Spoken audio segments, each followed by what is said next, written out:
인간 본성의 네 가지 상태, 무죄 상태, 그리고 죄의 상태, 은혜의 상태, 그리고 마지막 상태로 이렇게 나뉘어지는데요. 영원한 상태. 거기에서 지금 우리가 죄의 본성의 상태에 지금 들어와서 죄의 본성의 상태가 세 가지로 나뉘어져 있는데요.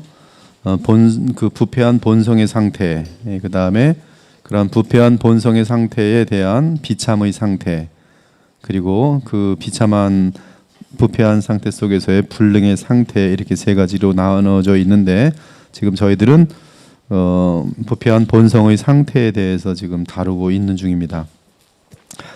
그래서 인간은 그 지정의의 그 인격으로 구성되어 있기 때문에 지금 이 토마스 보스턴은 지적인 부패에 대해서 먼저 알려주고 있어요. 그래서 우리의 생각이 근본적으로 부패되어 있다. 그래서 우리의 생각이 참 바보 같은 생각, 그리고 하나님이 기뻐하지 않는 생각, 그런 식으로 이제 발전되는 것을 우리는 그 이성의 부패, 그 이해의 부패에 대해서 잘 다뤘어요. 그래서 만약에 우리가 거듭난 사람들이 그 이해의 부패에 대해서 고려하고 산다면 우리는 이제 우리의 생각 자체가 누구든지 예외가 없이 온전하지 못하다는 것을 인정한 가운데 나의 그 생각, 나의 이해가 온전할 수 있도록 꾸준히 노력을 해야 된다고 말씀을 드렸습니다. 그래서 그 방법으로는 비블리컬 띵킹, 즉 성경적인 사고 방식을 배우는 것이 대단히 중요하다. 그래서 이 하나님의 말씀을 그리스도 중심으로 해서 배우고 또 연구하고 성경을 많이 읽고 그래서 성경적인 사고를 체계적으로 가져가는 것이 이해의 부패를 우리가 막는 성도들의 방법이라 할 수 있겠습니다. 그리고 이제 의지의 부패에 들어왔고요. 그리고 지금 오늘 의지의 부패를 다룰 것인데 의지의 부패에 대해서는 여러분들이 그것을 인정을 하셔야 돼요. 우리가 인생을 살아갈 때에 굉장히 잘못된 디시전을 내립니다. 그 결정은 전부 다 그 의지의 부패로 인한 잘못된 결정이에요. 그런데 잘못된 결정 때문에 우리 인생은 너무나 피곤하고 또 비참하고 어렵습니다. 결혼할 때의 결정이 잘못됨으로 말미암아 근본적으로 하나님의 뜻에서 벗어나게 되면서 그의 인생은 참 많이 힘들어요. 또 이사 문제나 또 취업 문제나 여러 가지 또 사람을 만날 건지 말 건지 말을 할 건지 말 건지 너무나 많은 우리가 결정해야 될 일들이 끝도 없이 많은데 우리 대부분은 의지가 이게 부패되어 있기 때문에 하나님의 뜻과는 정반대의 결정들을 내려간다는 것이죠. 조나단 에드워드에 의하면은 우리가 결정을 내릴 때 우리 속에 있는 이 성향, 죄성에 의해서 죄성이 세기 때문에 결국 우리에겐 자유의지라는 것이 있다 할지라도 결국 죄성에 따른 그런 의지의 자발적인 결정을 내리는데 그것이 다 전부 다 하나님을 대항하는 하나님의 뜻을 위반하는 그런 결정을 내리게 되어 있다. 그러므로 이제 인간들은 죄된 결정을 내린다라고 그렇게 조나단 에드워드는 말하고 있습니다. 근데 우리가 이제 거듭나서 내 자신이 의지를 결정할 때에 상당히 많은 지식의 부패뿐만 아니라 의지 자체가 부패하고 있었기 때문에 결정들을 잘못 내린다는 것을 빨리 인식을 하셔야 돼요. 그렇다면 우리에게는 의지를 결정할 때 가장 중요한 요소가 뭐냐면 하나님의 뜻이 무엇인가를 찾는 그런 훈련들을 해야 됩니다. 그래서 저 같은 경우도 이제 그 신학을 결정할 때 하나님의 뜻을 찾았어요. 하나님의 뜻이 무엇인가. 거기가 제일 중요하지요. 뭐 무슨 갑자기 신학이라는 것을 해서 목회자가 되는 게 뭐 부흥회 갔다가 뭐 눈물 펄펄 흘려서 뭐 목사님이 오늘 목사 될 사람 손 들어가고 맹세하고 손 들어가지고 그렇게 된 사람들 나중에 후회하는 사람 많아요. 제가 많은 사람들이 선교사 헌신시켜가고 된 사람들 중에 중간에 마음이 바뀌어가지고 선교사가 안 됐습니다. 그러면 하는 일이 가다가 안 되면은 어떻게 연결되냐면 내가 옛날에 그 집회 때 선교사 헌신을 맹세했는데 그 맹세를 어겼기 때문에 내 인생이 이 모양이 되는구나 하면서 굉장히 복잡한 그러한 상태가 되는 것을 발견할 수 있어요. 제가 청년부를 담당했었는데 그 청년부에서 상당히 많은 사람들이 선교사로 헌신했습니다. 선교사 오셔서 집회를 하고 나서 딱 헌신하는데 한 10명 정도 했는데 그중에 뭐 한 사람 음대에 나오는 어떤 여인 또 다른 형제 여러 사람들이 못 갔어요. 선교사로 헌신했지만 맹세했지만 못 갔단 말이에요. 근데 결혼이 실패하고 막 이러면 이제 그 원인을 글로 돌리는 거야. 내가 옛날에 그때 집회 때 선교사로 헌신했는데 그때 그 말을 안 듣고 지금 딴 길로 갔더니 이렇게 인생이 말이야 결혼도 실패하고 사업도 실패하고 뭐 이런 식으로 설명이 되는데 그것은 대단히 비성경적인 그러한 그 생각들이고 또 판단들이고 오해라는 것이죠. 그러니까 어떤 그 결정들을 내린 것들에 대해서 또 잘못된 결정을 내릴 뿐만 아니라 또한 내린 결정들에 대해서 헷갈리는 그런 상태들이 되게 많은 것이죠. 그래서 우리는 지금부터는 내가 내리는 결정이 어떻게 하면 하나님의 뜻과 일치되는 결정을 내릴 건가에 대해서 거듭난 사람들은 그걸 찾아낼 수 있습니다. 그리고 그것을 찾아낼 수 없으면은 상담하는 것이 지혜예요. 믿음이 깊은 분들에게 정말 믿을 수 있는 그러한 영적 지도자들에게 상담을 하는 것은 그들이 보는 세상과 내가 지금 보고 있는 견해랑 차이가 크기 때문에 그건 지혜입니다. 나에게 악한 것을 알려주지 않고 하나님의 뜻을 그 상황을 정확히 안 다음에 설명해 줄 때 그것이 하나님의 뜻을 나를 향한 하나님의 뜻이 무엇인지를 쉽게 찾을 수가 있어요. 그래서 우리는 지금 그 의지의 부패를 인정할 경우 하나님의 뜻이 무엇인지를 찾는 것이 우리에겐 제일 중요한 과제가 되도록 돼 있어요. 그래서 우리의 숙제는 사실은 끊임없는 기도도 왜 합니까? 기도도 내 뜻대로 이루어지도록 기도하는 것이 아니라 내가 하나님의 뜻을 알지 못하고 나는 하나님의 뜻을 따르고 싶은데 그러므로 내게 지혜와 총명을 주셔서 주의 뜻이 무엇인지 알게 하소서. 이것이 기도의 가장 중요한 내용입니다. 그래서 내 마음속을 비우는 욕심이나 그런 어떤 내 속의 자랑이나 자기 영광을 구하는 것이나 이러한 것들을 철저하게 기도를 통해서 제거시켜 놓고 그리고 하나님과 나와의 그 관계 속에서 주님이 정말 나에게 무엇을 원하시는지 성령의 인도하심을 따르기 위해서 주의 뜻을 찾아내는 작업. 이것이 의지의 부패를 인정하는 자들이 집계되는 그러한 대단히 중요한 작업인 것이죠. 제가 볼 때는 그 목회자의 말을 듣지 않고 자기 생각에 자기 뜻에 따라서 결정을 하고 그 결정에 대해서 나중에 보면 먼 훗날 굉장히 그 후회하는 사람들을 많이 봐요. 물론 목회자가 뭐 돈 욕심이나 있고 뭐 무슨 뭐 세상에 형통주의나 있고 그렇다면 잘못된 견해를 주겠죠. 아, 네가 복 받으려면 일로 가. 거기 뭐 너 지금 사업하려는데 그 사업하는 곳에 과거를 좀 알아봐. 거기 만약 죽은 사람이 있든 하면 거기서 사업하면 안 돼. 이런 뭐 점장이 같은 그런 식의 카운슬링 해주는 목사의 말을 듣고 거기서 비즈니스를 하면 잘 될 수도 있고 안 될 수도 있고 그렇겠죠. 그건 하나님의 관심 분야가 아니기 때문에. 그러나 신실한 그 목회자일 경우는 주의 뜻을 그 말씀을 통해서 바탕 또 원칙 같은 것들을 알려주죠. 그래서 하여튼 이 어떤 그 의지의 부패에 대해서 우리가 인정할 때는 상당히 내가 무슨 결정을 할 때 신중하여진다는 것입니다. 저도 이젠 철이 들어서 제가 뭘 하려고 할 때 굉장히 이것이 하나님의 뜻인지를 여러 차례 확인을 해요. 문자 하나 보낼 때도 굉장히 고민합니다. 이것이 지금 주님이 기뻐하시나 기뻐하지 않는가. 그리고 기도해 보고 그리고 이것이 주의 뜻을 이룰 것이다라고 확신이 들 때 문자를 보내지 거의 제 감정에 휘둘려서 보낸 문자들은 항상 후회를 하게 돼 있어요. 비참하고. 하나님의 뜻을 묻는 것이 의지의 부패를 인정하는 것이. 오늘 의지의 부패에 대해서 계속 다룰 것인데요. 근데 이제 감정의 부패가 있어요. 이제 감정의 부패, 그다음에 이제 양심의 부패, 몸의 부패, 기억의 부패가 있는데 여기 그 토마스 보스턴은 크리스찬들이 이 기억의 부패를 어떻게 그러면 이 대책을 마련할 것인가, 몸이 부패했을 때는 어떻게 대책을 마련할 것인가에 대한 대책에 대한 내용은 나오지 않아요. 근데 제가 지금까지 인생을 살아오면서 또 신학을 하면서 성경 연구를 하면서 이 기억이라는 것은 내 마음속에 기억이 부패되어 있기 때문에 인간은 굉장히 더러운 과거를 합니다. 그래서 나에게 선을 베푼 사람들은 기억을 못하고 그 사람이 나한테 악을 베풀었지 그것만 기억하고 가도록 돼 있어요. 인간 기억이 부패되기 때문에 이 기억이 고장나서 이 꼭 그 아픈 기억만 갖고 있어요. 그래서 사람이 못 만나는 거예요. 아이들은 이 기억이 깨끗하기 때문에 금방 잊어먹고 방금 싸우고도 친구가 돼요. 근데 나이가 먹을수록 기억이 굳어지면서 저 사람의 나에게 한 나쁜 것만 쭉 기억하고 사는 거예요. 그리고 과거를 기억해도 꼭 옛날에 죄 지었던 장면들만 쭉 기억해요.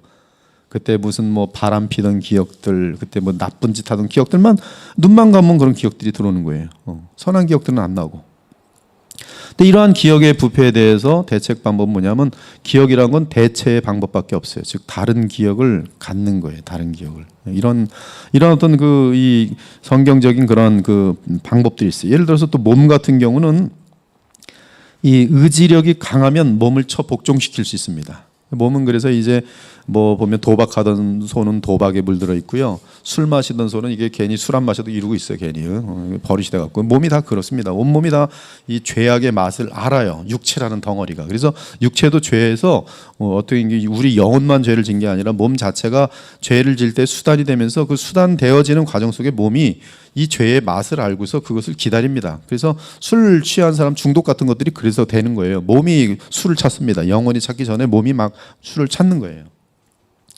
근데 이 몸에 대한 부패를 성경적으로 보면 어떻게 이겨낼 수 있냐면 나의 의지력이 강해지는 수밖에 없어요. 의지력이 강해질 때 성령의 역사로 말미암아 의지력을 강하게 하는 훈련을 해나갈 때에 나의 몸의 부패를 어느 날 이기게 되는데 그 부패는 뭐냐면 이 육체를 복종시키는 것이 가능해집니다. 가능해져요. 그것이 가능해집니다. 양심 같은 경우는 양심은 그 이 뭉그러지면요 하나님을 향하여 일단 인간들의 양심은 다 죽어 있고요. 사람들을 향해서도 이 죄를 반복해서 짓다 보면 양심이 다 문드러져 있어요. 근데 양심을 살려내는 방법은 객관적인 양심의 기준이 뭔지 아십니까? 그건 율법이에요. 그래서 하나님 말씀을 하나님의 율법을 잘 알아야 돼요. 그래서 여러분 십계명이라는 것은 얼마나 무궁하게 깊은지 몰랍니다. 그래서 십계명에 대한 그 율법의 핵심이거든요. 그래서 십계명에 대해서 더 그걸 적용. 기독교 역사에 보면은 십계명에 대한 무한한 적용들이 있어요. 근데 그 십계명을 너무나 구체적으로 알아가면 알아갈수록 내 양심이 얼마나 부패했는지를 성경을 통해서 알 수가 있어요. 그리고 이 양심이 내가 부패했다는 것을 인정하는 만큼 나는 성령께 나아가 성령의 도우심으로 성령의 씻으심으로 내 양심이 깨끗해질 수 있어요. 그래서 내 양심이 깨끗해지는 방법은 기도를 통한 즉 성령의 충만함을 간절히 추구하는 그러한 십자가의 복음의 능력을 의지하는 가운데 우리의 양심이 원상복귀가 되어집니다. 그래서 성령의 역사를 의도하게 되죠. 근데 성령의 역사를 얼마나 간절하게 추구하느냐는 객관적인 율법으로 내 양심을 지켜볼 수 있는 자에게만 가능합니다. 그래서 율법을 통하여 나의 얼굴을 섬세히 이 돋보기로 돋보기로 뭐라 그래요? 이것도 렌즈로 그냥 하여튼 점점 내 뭐 속을 들여다보는 것처럼 쫙 보면은 내 속에 있는 모든 생각이나 뭐 이런 양심의 움직임들 이런 것들을 보면서 내가 얼마나 많이 이 부패된지를 알고 그리고 성령을 통해서 양심이 깨끗해지면 양심 힘이 강해집니다. 그래서 힘이 강해지면 방금 전까지도 죄책을 느끼지 못하던 죄악들에 대해서 굉장히 분노가 일어나요. 성실함이 몸에 배기 시작하면요 성령의 역사에서 정말 인생은 짧고 주님의 나라를 위해서 할 일은 많고 또 인생은 짧고 예수님을 닮을 기간이 점점 줄고 있다는 것을 막 느끼면은 이 사람에게 가장 소중한 것은 뭐냐면 시간입니다. 굉장히 얼마 남지 않은 시간을 의식하게 되면서 근데 시간을 가장 소중히 여기는데 예를 들어서 뭐 시간을 딴짓하면서 낭비했단 말이에요. 근데 옛날 같으면 아예 뭐 쉼이었다라고 이렇게 얘기하면서 평안을 누리겠지만 이게 신앙이 깊어지면 율법을 너무나 잘 알면 잠깐 게을러진 거에 대해서 주먹을 막 치게 돼요. 그리고 회개하게 돼요. 주여 내 귀한 시간을 나를 쓸데없는 시간으로 낭비해 버렸습니다. 다시는 이런 일이 없도록 도와달라고 주님께 기도할 수 있어요. 이런 것들이 지금 그 양심의 변화죠. 감정 같은 것들이 부패했다는 것을 우리가 인정할 때는 감정을 그 부패에서 어떻게 벗어나게 하는가? 우린 처음에 배웠어요. 감정은 무엇에 의해서 다스림을 받아야 되냐면 지식과 의지의 다스림을 받을 때 감정은 원위치로 가도록 되어 있어요. 근데 감정의 부패는 일단은 지 멋대로 구는 것이에요. 혈기라는 것은 이 지식과 의지를 초월해서 감정이 지 멋대로 나를 휘두르는 거예요. 그래서 뭐 이번에도 무슨 뭐 하여튼 전 그 기사 내용을 잘 모르지만 뭐 보니까 게임 뭐 전자오락실에서 또 발생한 것 같은데 이 전자오락실이 무섭다니까요. 보니까 뭐 저는 기사를 잘 안 읽었어요. 근데 뭐 1,000원 때문에 그랬다는 얘기도 어디서 듣기도 했는데 모르겠어요. 정확한 내용은. 근데 뭐 무슨 뭔데 모르지만 하여튼 뭐 면도칼로 뭐 얼굴을 찢었나 뭐 그런 것 같아요, 그죠? 뭐 하여튼 그런 것들도 보면 지금 자기 지금 기분이 안 좋은데 감정이 나를 휘두른 거죠. 그러니까 마귀의 모습이 나타나는 거예요. 여성들이 아내들이 남성에게 가장 도망가는 때가 언제냐면 감정 조절이 안 되는 남자는 여성들이 도망갑니다. 대책이 없어요. 잘 사귀어가다가도 감정 조절이 안 되고 혈기 부리면서 갑자기 뭐 컵을 집어 던진다랄지. 제가 직장 생활하는데 뭐 고학력의 사람인데 술을 딱 마시더니 소주잔을 가지고 부장도 있고 뭐 높은 사람 다 있는데 벽에다가 쫙 던지더라고요. 자기는 너무 멋있었지. 감정 조절이 안 되는 거예요. 기분 나쁘다 이거지. 쫙 던져. 이 벽이 쫙 깨지는데 이 소주잔이 깨지는데요. 팍팍 깨지는데요. 거기 한 4, 50명 있었는데 찬물을 쫙 깨는. 혼자서 이러고. 뭐 그 다음 날부터 그거 수습하느라고 정신 하나도 없어요. 잘리진 않았는데 다행스럽게도 거기 모든 사람들이 저 인간 같지도 않은 거 저거다. 감정 조절이 안 되는 거예요. 감정 조절. 감정은 이 지식이 깊어지고 그리고 이제 의지에서 다스려져야 돼. 의지에서. 그런 것들이 얼마나 무서운 결과를 내는지에 대해서 충분한 그러한. 근데 그럼에도 불구하고 이제 안 되잖아요. 그렇기 때문에 우리는 의지의 강한 힘과 지식의 힘을 위해서 성령께 또 기도해야 돼요. 복음의 능력이 결국 감정 문제도 해결하도록 되어 있습니다. 그래서 우리는 온전한 이 지정의 양심 그리고 몸, 기억 이런 모든 것들이 온전해질수록 예수님을 닮아가는 것이에요.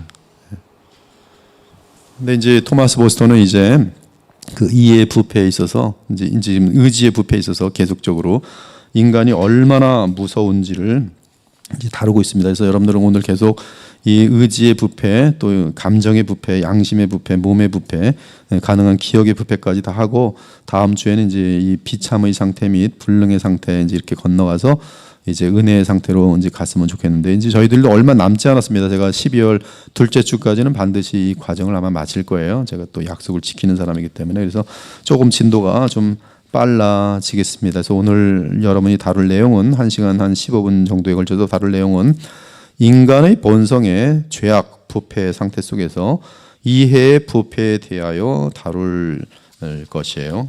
이해의 부패에 대해서. 의지의 부패에 대해서 죄송합니다. 의지의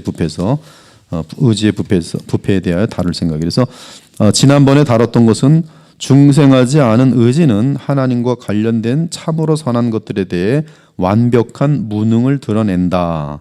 이러한 내용을 다뤘어요. 중생하지 않은 의지는 무능한 좋은 선한 것들을 향하여 하나님과 하려는 것들을 향하여 무능을 드러낸다.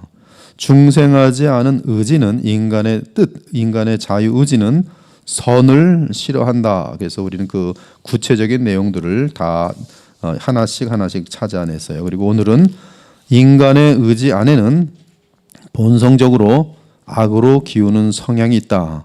지식 부분을 다룰 때도 우리는 우리의 지각은 죄를 향하는 악으로 향하는 경향이 있었다는 것을 다뤘습니다. 그런데 그것은 지식뿐만 아니라 바로 의지도 악으로 기우는 성향이 있어요. 그럼 모두 그럴까요? 감정도 악으로 기우는 성향이 있습니다. 그래서 여러분 이제 교재에 들어갑니다. 인간의 의지 안에는 본성적으로 악으로 기우는 경향이 있다. 인간은 본성적으로 하나님으로부터 멀어지는 쪽으로 기운다. 마치 산기슭에 물을 부으면 위로 가지 않고 아래로 흘러내려가듯 그리고 불꽃이 아래가 아니라 위를 향하듯 인간의 의지는 조금도 의지할 여지가 없이 죄와 악으로 기운다. 여러분이 이것을 인정하셔야 돼요. 그래야지 그릇된 판단을 덜합니다. 나의 의지는 하나님의 뜻을 찾으려는 집요한 노력이 없으면 무슨 결정 내려요? wrong decision, 바보 같은 결정만 내리게 돼 있어요. 왜? 죄를 좋아하기 때문에. 나는 안 그런 것 같은데 안 그렇게 뭘 안 그래요. 다 그렇게 돼 있어요. 가장 실수하는 건 이제 돈. 돈 어떻게 해야 돈 많이 버나. 근데 그런 것들은 거의 다 잘못된 결정들로 갈 때가 많아요. 어린아이들이 맨 처음에 가는 길이 악한 길이 아니던가. 그들의 성향은 분명하게 그릇된 쪽으로 귀를 기울지 않던가. 아기는 모태에서부터 멀어졌으며 나면서부터 곁길로 나아가는도다. 미련은 우리의 본성 그 자체에 얽혀 있다. 미련한 자를 곡물로 함께 절구에 넣고 공의로 찌을지라 찌을지라도 그의 미련은 벗겨지지 아니하느니라. 예, 정말 미련한 사람들 있어요. 여러분들은 나는 안 미련해라고 생각하는데요. 우리 모두가 미련합니다. 대단히 미련해요. 폴리시아에 되게 바보스럽고요. 이 절구에 넣고 공의로 찌을지라도 미련은 벗겨지잖아요. 하나님의 말씀에 의해 거룩으로 이끌림을 받지 않는 자들, 거기 여러분들 교재에다가 크게 그림을 색깔을 칠하세요. 한번 여러분이 한번 읽어볼까요? 거기 즉 거룩 시작.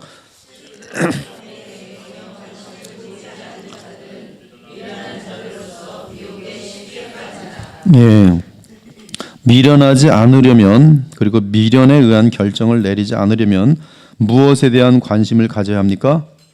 예, 거룩에 관심을 갖기 바라요. 거룩에 대한 관심을 부담스러워하거나 거룩을 하면 사랑을 잃는다라고 말한다거나 이러한 것은 지금 복음의 본질을 전혀 이해하지 못한 상태입니다. 성경에서 하나님은 거룩하시고 사랑이신데요, 십자가의 그 역사는 거룩과 사랑이 완벽하게 지금 있는 곳이에요. 즉 우리가 성령의 인도하심을 받으면 거룩과 사랑이 다 이루어지게 돼 있어요. 고린도서 13장에 보면 사랑은 진리 안에서 기뻐하며 이렇게 돼 있어요. 즉 거룩함이 전제가 돼 있습니다. 지금 이 시대는 이 어떤 사랑이란 거 할 때 죄를 포용하는 것을 사랑이라고 오해를 합니다. 제가 여러분을 사랑하면 죄 지을 때 아유 잘했었어요, 이게 사랑입니까? 아니면 당신네들은 지금 틀렸어, 이 바른 길로 오시오, 이것이 사랑입니까? 바른 길로 인도하는 것이 사랑이란 말이에요. 근데 사람들은 그렇게 생각하지 않아요. 바른 길로 인도하면 그것은 사랑이 없네라고 말을 해요. 오히려 죄 신나게 져도 여러분 다 죄 마음껏 지십시오, 하나님은 그래도 용서하십니다. 마음껏 자유롭게 죄를 지십시오, 하나님은 그래도 용서하십니다. 그게 복음입니다. 이렇게 가르치는 사람들이 지금 사실 있어요. 사람들이 신나죠. 오늘도 죄를 짓고 내일도 죄를 짓고 그래도 하나님은 사랑이시네. 그러니까 죄라는 것이 뭐 교회에서 저질러져도 뭐 이상하지도 않고, 그러나 그것은 누룩으로 온 교회를 더럽히는 것이고 하나님의 영광을 땅바닥에 떨어뜨리는 것이고 그 사람 자체들도 하나님 나라의 기쁨들을 맛보지 못하는 죄의 결과라는 것은 무서운 거기 때문에 그걸로 빠지는 것이죠. 즉 사랑이라는 것은 거룩으로 인도하는 것이 사랑입니다. 맞습니까? 크게 한번 아멘 하셔야 돼요. 사랑이라는 것은 거룩으로 인도합니다. 맞습니까? 네, 대단히 분명히 알고 있어야 돼요. 그러므로 거룩에 관심이 없으면 마귀의 올무에 사로잡혀 마귀의 뜻을 따릅니다. 그래서 의도적으로 거룩에 관심을 가져야 돼요. 이단 교회들 보십시오. 그들이 거룩에 대한 관심이 있는가? 거룩을 이루려고 정말 이러한 어떤 몰티피케이션, 이러한 어떤 신학적인 내용들을 배우고 있는가? 전혀 없습니다. 있을 수가 없어요. 어떻게 하면 내 속에 있는 죄성을 십자가에 못 박고 내 안에 있는 새 생명으로 남은 삶을 살아갈 수 있는지에 대한 그런 연구들이 있는가 보세요. 그런 설교들이 있는가 보세요. 다 도덕적으로 바르게 사십시오, 그럼 복 받습니다. 물질적인 뭐 형통 이런 것을 동기부여해서 뭐 좀 도덕적으로 좀 남들보다 좀 낫는 뭐 그런, 그러니까 복이라는 것을 빌미로 한 그러한 것들을 권장하지만 바로 예수님을 닮아야만 되는 우리의 그 구원의 필연성에 대해서 굉장히 강조가 약한 것이죠. 그래서 저희 교회는 지금 이 시대의 다른 그 어떤 교회보다 지금 거룩이 상당히 많이 강조되고 있어요. 앞으로 더 많이 강조될 것입니다. 그것은 마땅한 것이, 그리고 거기에 대해서는 조금도 양보할 수 없어요. 왜냐하면 그것이 하나님이 가장 기뻐하시는 길이고 그것이 사랑이기 때문에 그래요. 십자가를 벗어난, 복음을 벗어난 거룩을 말할 때는 거짓 거룩이 되면서 무슨 뭐 껍질적으로 뭐 거룩하면서 사람 판단하고 바리새인들처럼 되지만, 지금 성경이 말하는 거룩은 예수님의 생명이 없이는 거룩하여질 수 없는 그 거룩인데다가 예수님의 생명으로 인한 거룩이기 때문에 그 거룩에는 반드시 아가페 사랑이 담겨 있습니다. 그러므로 저 용서할 수 없는 사랑을 바르게 인도하기 위하여 사랑의 능력으로 나타나는 것이 바로 거룩이란 말씀이죠. 그래서 우리가 미련한 가운데 벗어나려면 무엇에 대한 관심을 가져야 돼요? 거룩함에 관심을 가져야 돼요. 미련이라는 것은 죄로부터 나오는 것입니다. 죄에 대한 욕망으로부터 나오는 것이 미련이에요. 아니 어떻게 감옥에서 30년 살다가 나왔는데 나오자마자 다시 똑같은 죄를 저지르고 다시 감옥에 또 수갑 끌고 들어가요. 그럼 사람들이 좀 미련한 남자 뭐 어떻게 된 거야. 미련의 극치죠. 죄 가운데 있는 것은 미련 중에 미련입니다. 왜 그렇게 되는가? 거룩에 관심이 없어서 그래요. 그러므로 여러분들이 마음속에 이 시간에 새겨요. 이거 진도 나가는 것도 중요하지만 그러나 정확하게 찝고 갈 것들이 하나씩 있어요. 오늘 이 시간에 여러분 마음속에 그래 거룩에 대한 관심을 나는 절대 놓치지 않겠다라고 스스로 자신의 의지 속에 또 생각 속에 각인을 지키세요. 성경적인 거예요. 그러면 마귀의 올무에 사로잡히지 않고 마귀의 뜻을 따르지 않습니다. 그러나 거룩의 뜻이 없는 사람들은 결국은 거룩이라는 것은 하나님이 우리에게 주신 최고의 크리스찬들에게 주신 목적인데 그 목적을 상실한 거기 때문에 방향을 잃은 거기 때문에 썩는 것들 쪽으로 나아갈 수밖에 없어요. 미련하고 망령된 에서는 바보 또는 천치처럼 쉽게 미혹되어 팥죽 한 그릇에 그의 영원한 장자권을 잃어버렸어요. 어떤 일이 본성에 맞을수록 그 일은 더욱 쉽다. 마찬가지로 성도들이 신령한 본성에 참여한 바가 되면 그리스도의 멍에는 그들에게 쉽다. 여러분들이 그리스도를 사랑하면 사랑할수록 원수 사랑하는 것이 쉬워집니다. 가능하여져요. 그 방법은 그리스도를 사랑하는 거예요. 그리스도와 사랑에 빠지는 것이. 거룩한 삶도 답이 뭐예요? 그리스도를 사랑하면 돼요. 그리스도께 감사하는 마음이 깊을수록 거룩한 삶을 사는 것은 쉬워집니다. 네, 그곳에서 은혜가 흘러넘치기 때문에 그래요. 그곳에 은혜는 죄를 이기는 능력이거든요. 바로 은혜가 넘치기 때문에 그래요. 마찬가지로 성도들이 신령한 본성에 참여한 바가 되면 그리스도의 멍에는 그들에게 쉽다. 마찬가지로 죄는 중생하지 않은 자들에게 쉽다. 중생하지 않은 자들은 뭐가 쉬워요? 죄가 쉬워요. 그냥 하면 죄예요. 말하면 죄예요. 입만 열면 죄예요. 그게 제일 쉬운 거예요. 그리고 죄는 히돈이라는 죄의 쾌락이 있어요. 이걸 꼭 기억하세요. 죄는 쾌락이 있습니다. 그래서 죄는 짜릿해요. 근데 이 말로 하는 죄도 짜릿해요. 제가 임수길 집사님을 뒤에서 막 흉보면 짜릿해요. 혼자서 잘난 거예요. 남 흉 막 보면서. 그래서 사람들이 그렇게 이게 중독이 돼서 죄를 짓는 거예요. 쉬지 아니하는 이 무덤이고 무서운 것이. 거듭나지 않은 사람이 거룩을 배우는 것은 에디오피아 사람이 그의 피부를 바꾸는 것처럼 어렵다. 인간의 의지는 본성적으로 악을 향하기 때문에 선을 싫어한다. 인간의 마음은 죄의 길에서는 쉽게 움직이지만 거룩한 길에서는 지독하게 무겁다. 목회가 무엇입니까? 목회는 사람의 죄악된 마음을 거룩한 마음으로 바꾸어내는 사역이라고 정의할 때 목회가 쉬워요? 어려워요? 목회의 정의를 그렇게 내린다면 목회는 정말 어려운 작업이에요. 왜? 우리 인간들의 생각과 의지와 감정은 부패되어 있는데 부패된 그것을 부패하지 않은 상태로 돌이켜 놓는 작업이니 목회는 결코 쉽지가 않아요. 사람 모으는 게 목회라면 목회 쉬울까요? 어려울까요? 쉬워요.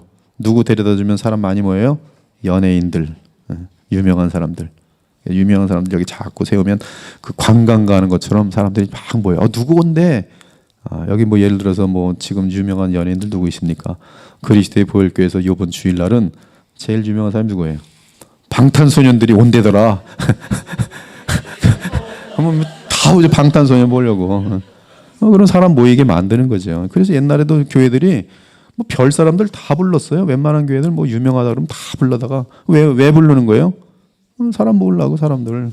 명분은 그러죠. 사람 일단 교회에 와야지 전도가 되는 거 아니겠습니까? 전도라는 명분 가지고 그렇게 하지만 그게 사실 말은 그렇게 멋있게 하지만 속은 뭐예요? 사람들 뭐예요? 사람들 모으면 뭐가 뭐예요? 돈이 모여요. 사람이 많아질수록 돈이 모여요. 돈이 모이면 뭐가 뭐예요? 유명세가 점점 세지는 거죠. 목사 같은 경우는. 노예 같은 데나 교단 같은 데 보면요. 서열이 쫙 있어요. 저 목사님은 1000명 모이는 목사예요. 벌써 되자. 50명짜리 목사는 저기 뭐 2,000명 모이는 목사 있네. 10,000명 모이는데 10만 명 모인다 그러면 뭐 명성교 10만 명. 다 조용할지어다. 내가 다 돈 먹였잖아, 니들. 꼼짝 못해요. 이게. 예. 이게 이런 그런 것들이 지금 목회라는 것이 그 어떤 정의부터가 잘못된 거죠. 정의는 목회는 죄인을 변화시켜서 예수님을 닮은 사람을 만드는 거예요. 얼마나 많은 눈물과 정말 자기 희생 없이는 또 본이 돼야죠. 제일 중요한 목회의 모습은 뭐냐면 정말로 살아내야죠. 그렇죠? 아무리 설교 잘해도 그렇게 살아내지 못하면 그의 설교는 땅바닥에 떨어집니다. 그래서 이 목회자는 정말 아무나 돼서도 안 되고요. 된 사람은 거기에 대한 책임을 져야 되는 거예요. 그리고 불신자들에게는 복음을 전해서 거듭나게 해야죠. 인간이 사람을 거듭나게 할 수 있어요, 없어요? 없어요. 그러니까 누구에게 계속 의지해야 됩니까? 복음을 신실하게 전하고 성령께서 그들을 불국리하게 해서 거듭나게 하실 것을 기도해야 되고, 거듭난 자들은 평생 뭐 시키는 교육을 해야 하는 거예요? 예수님 닮게 하는 교육하는 거예요. 그거예요, 계속. 결국은 대부분의 목회는 뭐에 집중되게 돼 있어요? 거룩에 집중되게 돼 있어요. 예수님을 닮게 만드는 데 집중돼 있어요. 그게 목회예요. 여기 앞으로 목사님들 되실 분들 목회가 무엇인지를 정확히 이해하시기 바랍니다. 저도 초기에 목회할 때는 목회가 사람 모으는 것이고 내 유명세를 만드는 건지 알았어요. 그리고 이제 줄타기 하면서 100명 목회하다가 유명해지면 300명짜리 목회는 딱 이전합니다. 한 3, 4년 후에 300명 목회 문제 안 하게 잘하면 갑자기 1000명 교회에서 불러요. 다 그러면 1000명 교회 간 다음에 그다음에 잘 조심해서 장로들하고 부딪히지 않고 잘 해갖고 이름만 잘 나면 갑자기 10,000명 교회에서 오라 그러면 탁탁탁탁탁. 그럼 그 시간이 15년이에요. 그래서 제가 아는 지금 저랑 같이 신학을 졸업했던 몇몇 사람들은 지금 사실은 10,000명, 20,000명 교회 가서 목회하고 있어요. 그들이 나쁘다는 뜻은 아니에요. 그러나 그런 징검다리가 있어서 그렇게 간다는 것이죠. 그러나 이러한 이유가 본성의 편향 및 마음의 성향으로 인해 그들의 의지가 악으로 기울며 치우치기 때문인 것을 알 수 있다. 이 인간은 굉장히 이 죄의 길에서 지독하게 빠져 있어요. 사사기를 보면 우리는 그들이 전능하신 여호와 하나님을 버리고 그들 주변 국가들의 우상들을 얼마나 자주 맹목적으로 사랑하는지 발견할 수 있어요. 하지만 주변 국가들 중에 어떤 한 나라라도 이스라엘의 하나님을 좋아하게 되면서 그들의 우상을 버린 적이 있던가? 없어요. 오직 이스라엘 백성들 하나님을 사랑하고 섬기는 택함 받은 이 사람들만 꼭 우상숭배 쪽으로 죄악을 향하지 우상숭배하는 사람들은 오질 않아요. 하나도 없어요. 전혀 없습니다. 이는 사람은 본성적으로 변하게끔 되어 있을지라도 악에서 악으로 변화할 뿐 악에서 선으로 변화하진 않습니다.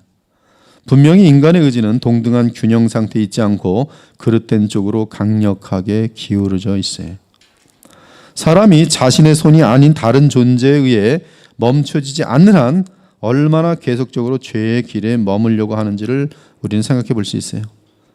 우리가 선한 어떤 의지를, 선한 뜻을 나타내는 것은 인간들에겐 불가능합니다. 오직 선해 보이는 양심의 선한 뜻을 내는 것은 결국은 또 자기의 어떤 의를 위한 것이,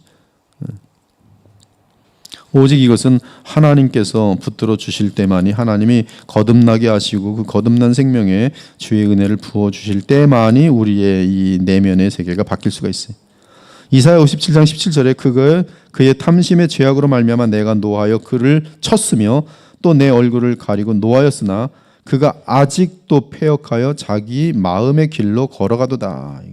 하나님께서 때리시고 노함에도 불구하고 자기 길로 갑니다. 여러분, 죄를 짓는 사람이 지옥이 코앞에 보입니다. 죄를 좋아하는 사람들에게 여기 지옥에 있으니까 죄 짓지 마 하면 이 사람 죄를 지을까요? 안 지을까요? 여러분, 죄 짓는 사람은 죄를 집니다. 코앞에 지옥이 있어도 에이, 죄를 짓고 지옥 떨어지자고 죄를 져요. 그것이 죄의 힘입니다. 그것이 인간의 부패예요. 정확합니다. 사람들이 가정이 망가지는 걸 뻔히 아는데도 에이, 망가지고 나는 이 쾌락을 취할래. 그래서 망령된 짓을 하는 거예요. 미련한 거죠.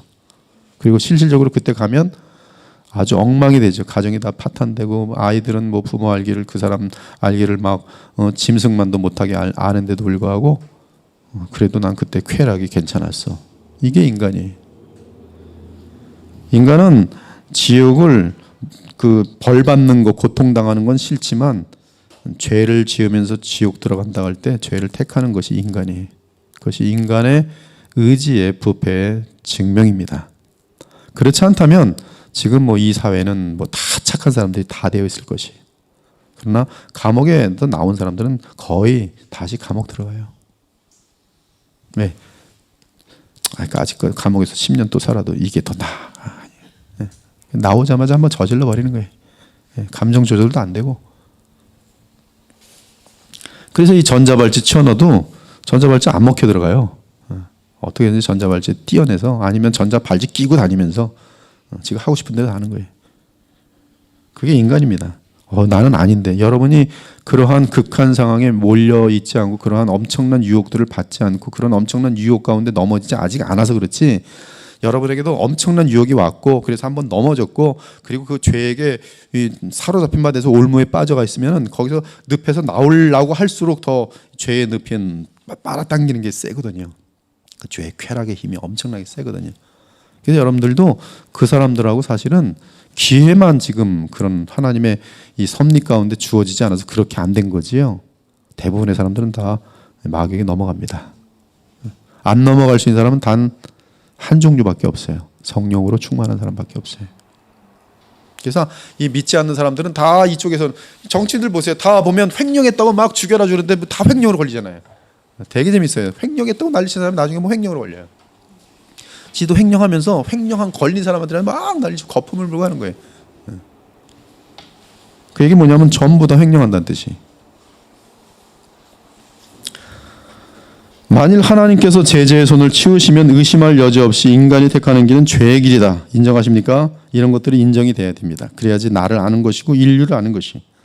이는 그 마음의 죄를 향하는 본성을 지니고 있기 때문에 자연스럽게 그 길을 취하는 것이다. 사람은 어떠한 좋은 감명을 받아도 그 감명은 지속되지 않는다.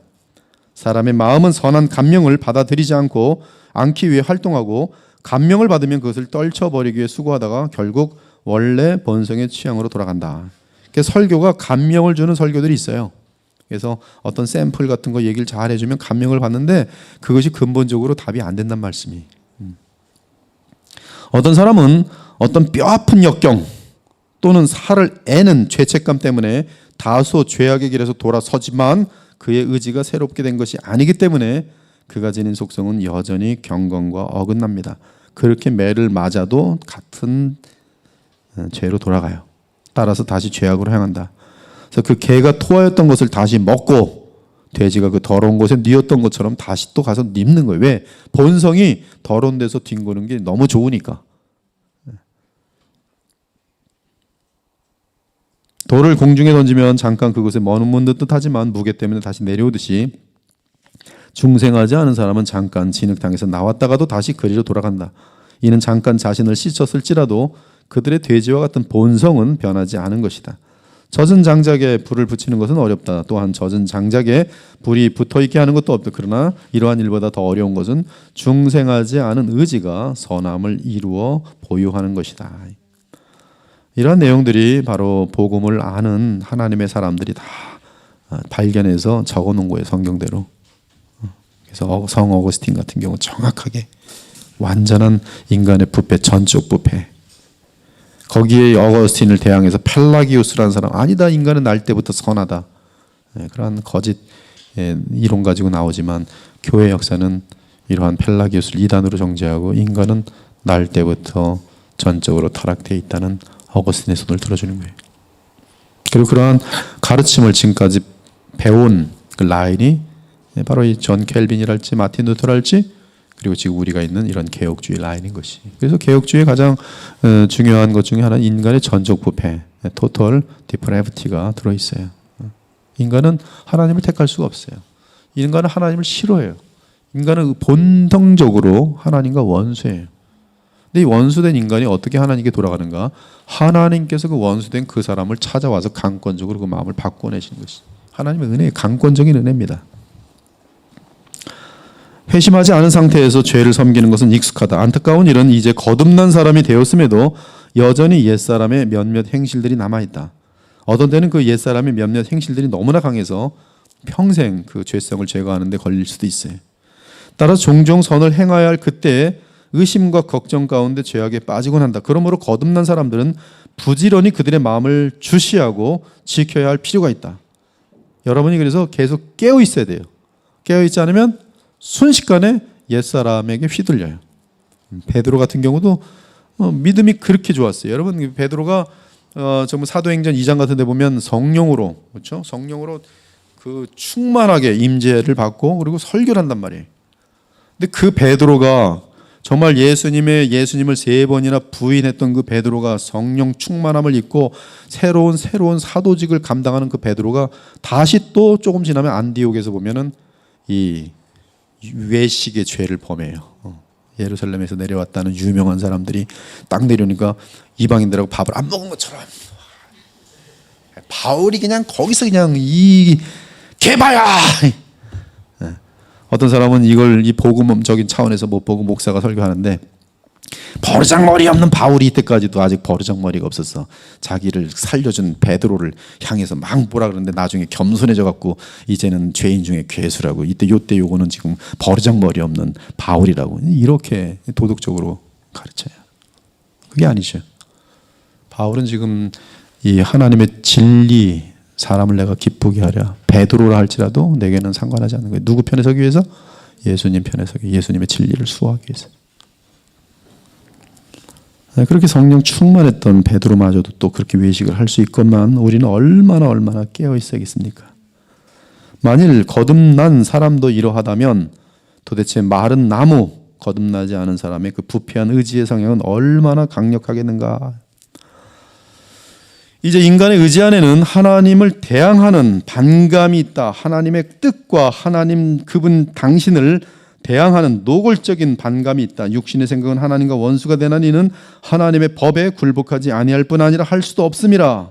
한때 의지는 사람의 영혼 안에서 하나님을 섬기며 하나님의 뜻을 전달하고 하나님의 뜻을 이루는 역할을 했지만 지금 부패한 인간의 의지는 항상 변함없이 하나님을 대항합니다. 항상 하나님을 대항해. 그래서 하나님과 화목하지 않습니다. 어리석은 자는 그의 마음에 이르기를 하나님이 없다 하는도다. 교만한 사람은 자기 위에 아무도 없기를 바랍니다. 그러면서 하나님도 없기를 바래요. 무엇보다 심판자이신 하나님, 주권자이신 하나님에 대한 성경 말씀이 교만한 자들에게 가장 싫지요. 왜? 자기가 지금 제일 높고 자기 멋대로 하고 싶은데. 대신에 사람은 참 하나님은 싫은데 뭐가 필요해요? 또 하나님은 필요해요. 능력 있는 존재는 필요해요. 그래서 뭘 만들어요? 우상을 만들어요. 그리고 우상은 누가 조절해요? 내가 조절해요. 바알신 없습니다. 누가 만들었어요? 인간들이 만들었어요. 그리고 누가 조절해요? 인간들이 바알하고 아스토를 마음대로 조절해요. 신의 이야기들도 만들어요. 그렇죠? 뭐 신들은 뭐 결혼하니 뭐 지들 마음대로 얘기하고 신의 세계라고 해요. 그리고 믿어요. 지네들이 아주 스토리를 만들어 놓고 자기네들이 믿고 거기 경배해요. 그들은 전능하신 참 하나님, 심판자이신 하나님을 꺼려하고 인간 스스로가 우상을 만들고 그것을 섬깁니다. 이교도들은 그들이 거룩함에 있어서 하나님처럼 될 수 없다는 사실을 발견하고는 자신들과 유사한 더러운 신들을 만듭니다. 그래서 그들이 지어낸 신들은 신들인데 불륜이 있고 그래요. 뭐 제우스랄지 뭐 포세이돈이랄지 뭐 복잡합니다. 관계도. 주의 거룩함을 기억하며 감사할 수 있는 사람은 오직 의로운 자들 뿐입니다. 악을 행하는 자마다 빛을 미워하여 빛으로 오지 아니하나니 빛과 어둠이 어찌 사귐이 있으랴리. 중생하지 못한 모든 인간들은 정욕에 깊게 물들어 있기 때문에 하나님의 공의를 제거하고자 하는 바람이 있다. 사람들은 모든 것을 아시는 하나님보다는 눈먼 우상을 더 좋아한다. 마치 도둑이 그의 악한 행위를 증거하는 재판관을 사랑하지 않는 것처럼 그들은 더 이상 모든 것을 아시며 모든 곳에 계신 하나님을 사랑하지 않는다. 그래서 죄를 계속 집요하게 지으려고 하는 청년들이, 그렇죠? 부모들이 너 뭐 했어? 그러면 화를 내요, 안 내요? 해요. 감추면서 막 화를 냅니다. 엄마 아빠는 왜 나의 인생을 지금 왜 계속 죄 지려고. 아주 싫어해요. 아무리 사랑으로 얘기해도요. 예. 만일 투표로 결정할 수만 있다면 인간들은 누구를 쫓아내요? 이 우주에서 하나님을 쫓아낼 거예요. 예. 투표합시다. 만장일치네요. 하나님 우리에서 떠나서서. 여러 성경에도 보면 예수께서 정말 이 광인들을 고치고 막 이랬을 때 보면 그들은 뭐래요? 예수님 떠나서서. 우리에게 어울리지 않은 거예요. 예수님 거룩한 거 싫어요. 민주주의가 지금 인권하면서 신권은 인정하지 않아요. 하나님의 권세, 하나님의 권리 이거 인정하지 않아요. 창조주의 권리 인정하지 않아요.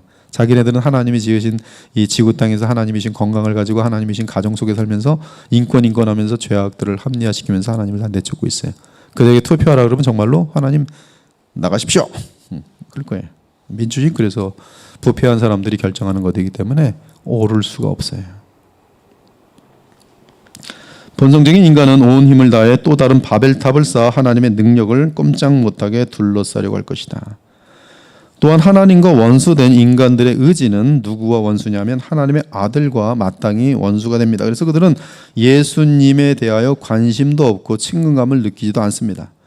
혹시 예수님을 또 믿는다고 하면 예수님의 죽음과 고난을 남용해요. 예수님이 나를 위해 죽었는데 나의 죄를 다 사하여 줬대. 근데 그 사하여 준 걸 어떻게 하면 사해 주냐면 믿으면 된대. 난 그래서 예수님 믿어. 죄사함 받았네. 그렇지. 그리고 끝이에요. 그 다음에 내 마음대로 막 살아요. 이것은 이제 싸구려 복음이고 이것은 이제 가짜 믿음으로 판명됩니다. 저도 복음을 그리 알고 있었어요. 예수님 믿었으니까, 즉 지적으로 믿어지니까 내 죄는 마음껏 져도 이젠 끝난 거겠지. 근데 그렇지 않아요. 하나님은 우리가 참 믿음이라면 우리의 변화된 모습들로 인해서 그 믿음이 참 믿음인 것을 입증할 수밖에 없도록 돼 있어요. 그것이 야고보서의 내용이. 행함이 없으면 곧 죽은 믿음이다. 우리의 믿음이 정말 예수님을 감사하고 사랑하는 믿음이라면 우리에게는 그분의 말씀을 순종하기 시작한다 이 말씀이. 근데 정욕에 물든 죄를 사랑하는 인간들은 예수님을 믿는다고 할 때도 여전히 예수님의 죽음과 고난을 남용할 뿐이지 그들은 예수님을 사랑하지 않아요. 그래서 사랑하지 않으면 어떻게 돼요? 그 계명을 어깁니다. 요한복음 14장에 나오죠. 나를 사랑하면 곧 나의 계명을 지킬지니라. 나의 계명을 지키지 않는 것은 곧 나를 사랑함이 아니에요. 요한 1서의 내용이 또한. 그들은 세상에서 그들이 원하는 대로 살아가면서 마치 예수님에게 보험 든 것처럼 됐기 때문에 나는 죽을 때에도 지옥에 떨어지지 않을 것이라고 믿어요. 그러면서 60억 횡령하고 온갖 살인죄, 미움죄 다 행하고 거짓말 수군수군거리고 근데 나는 예수님이 믿어졌으니까 지옥에 떨어지지 않을 것이라고 생각해요. 착각입니다. 그러한 그리스도는 왜곡된 그리스도일 뿐이다. 그들의 영혼은 아버지의 영광의 광채시요 그 본체의 형상이신 그리스도를 혐오한다. 따라서 그리스도께서 오시자 사람들은 만장일치로 그를 반대하기로 뜻을 모은 후 그를 어떻게 했어요? 십자가에 못 박아 죽였잖아요. 그리고 세상의 법을 상징하는, 세상의 공의를 상징하는 빌라도가 뭐라 그랬어요? 동의했어요. 처음에는 나는 관심 없겠다. 이 사람은 의인이다 이렇게 했지만 이게 정치적으로 밀리니까 니들이 와서 처리해. 십자가에 죽여.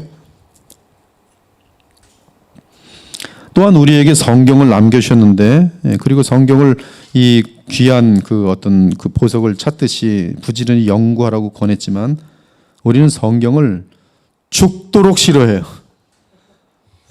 만화책을 보라 그러면 밤을 새면서 3일 만에 다 끝냅니다.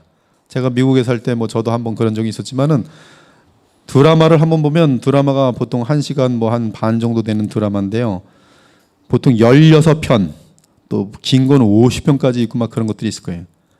근데 교인들도 예외는 아닙니다. 그거를 이제 옛날에 이게 이렇게 큰 비디오에 지금 그다음에 CD로 바뀌었고 지금은 이제 USB로 나눠주는 것 같은데 이만큼 보따리에 들고 가요. 가서는 이제 예배 끝나고 나서는 앉아가지고는 그 다음 날까지 집에서 땅콩 먹으면서 땅콩이 아니라 뭐더라 맛동산하고 하여튼 오징어하고 오징어 땅콩 쉬지 않고 봐요. 쉬지 않고. 그래서 금방 끝냅니다. 바로 끝내요. 3일에 다 끝내. 50권짜리고 뭐가 네. 성경을 좀 그렇게 보면 얼마나들 전문가들이 있을까요? 그 드라마에 있는 위치 같은 건 다 알고 있어요. 심지어 어떤 사람은 연예인들 이름은 달달달달달달달 다 외워요. 근데 성경은 여전히 예레미야 그러면 어딘지 못 찾아요. 이게 어디 있더라. 근데 교회 권사고 교회 집사고 그럴 수 있어요. 한 번은 그 목사님이 좀 정신이 나갔는지 아브라함을 얘기하는데 아브라함 창세기 나오잖아요. 출애굽기에 나오는 아브라함은 이 말을 계속하고 있는데 설교할 때 아브라함은 출애굽기에서 이걸 어떻게 해야 될지 모르겠어요. 무슨 창립 예배 드리는데 뭐 하여튼 뭐 계속 그러더라고요. 골프를 하도 오래 쳐서 성경이 지금 헷갈리는. 실제로 제가 어떤 목사님이랑 얘기하지는 않겠어요. 저희 한 사람도 증인이니까. 그 목사님은 어느 날 저희 이제 제가 섬기던 교회 수련회 강사로 오셨어요. 근데 내내 일주일 내내 아마 지금 몇 달째 지금 골프를 치다 온 것 같아요. 여러분들 머리들이 탁 각도가 이렇게 해서 일로 탁 치면 공이 저쪽으로 날아가서 뭐 골프 얘기하고 앉아 있는 거예요. 그러고 나서 시작하더니 이제 성경 얘기는 하나도 안 하고 한 1시간 반을 웃긴 얘기로 그리고 그 웃긴 얘기의 반 정도는 똥 얘기로 뭐 똥을 뭐 튀기지 않는 법 뭐 이게 도대체가 강사가 수련회 그 사람들이 정말 2박 3일을 해가지고서 정말 귀한 시간을 만들어서 거기 그 세탁소에서 이런 분들 다 지쳐 있는 분들인데 근데 뭐 깔깔거리고 웃긴 했죠. 시컷 웃긴 했죠. 전 가서 그냥 저 목사 저거 그냥 머리라도 붙잡고 좀 내려오고 싶은데 그때 제가 강도산지 전도산지 그랬어요. 분통이 터져갖고 그냥 뭐. 근데 정신 나간 목사니까 그러고 있더라고요. 근데 한국에서 유명한 사람이에요. 제가 얘기는 안 하겠습니다.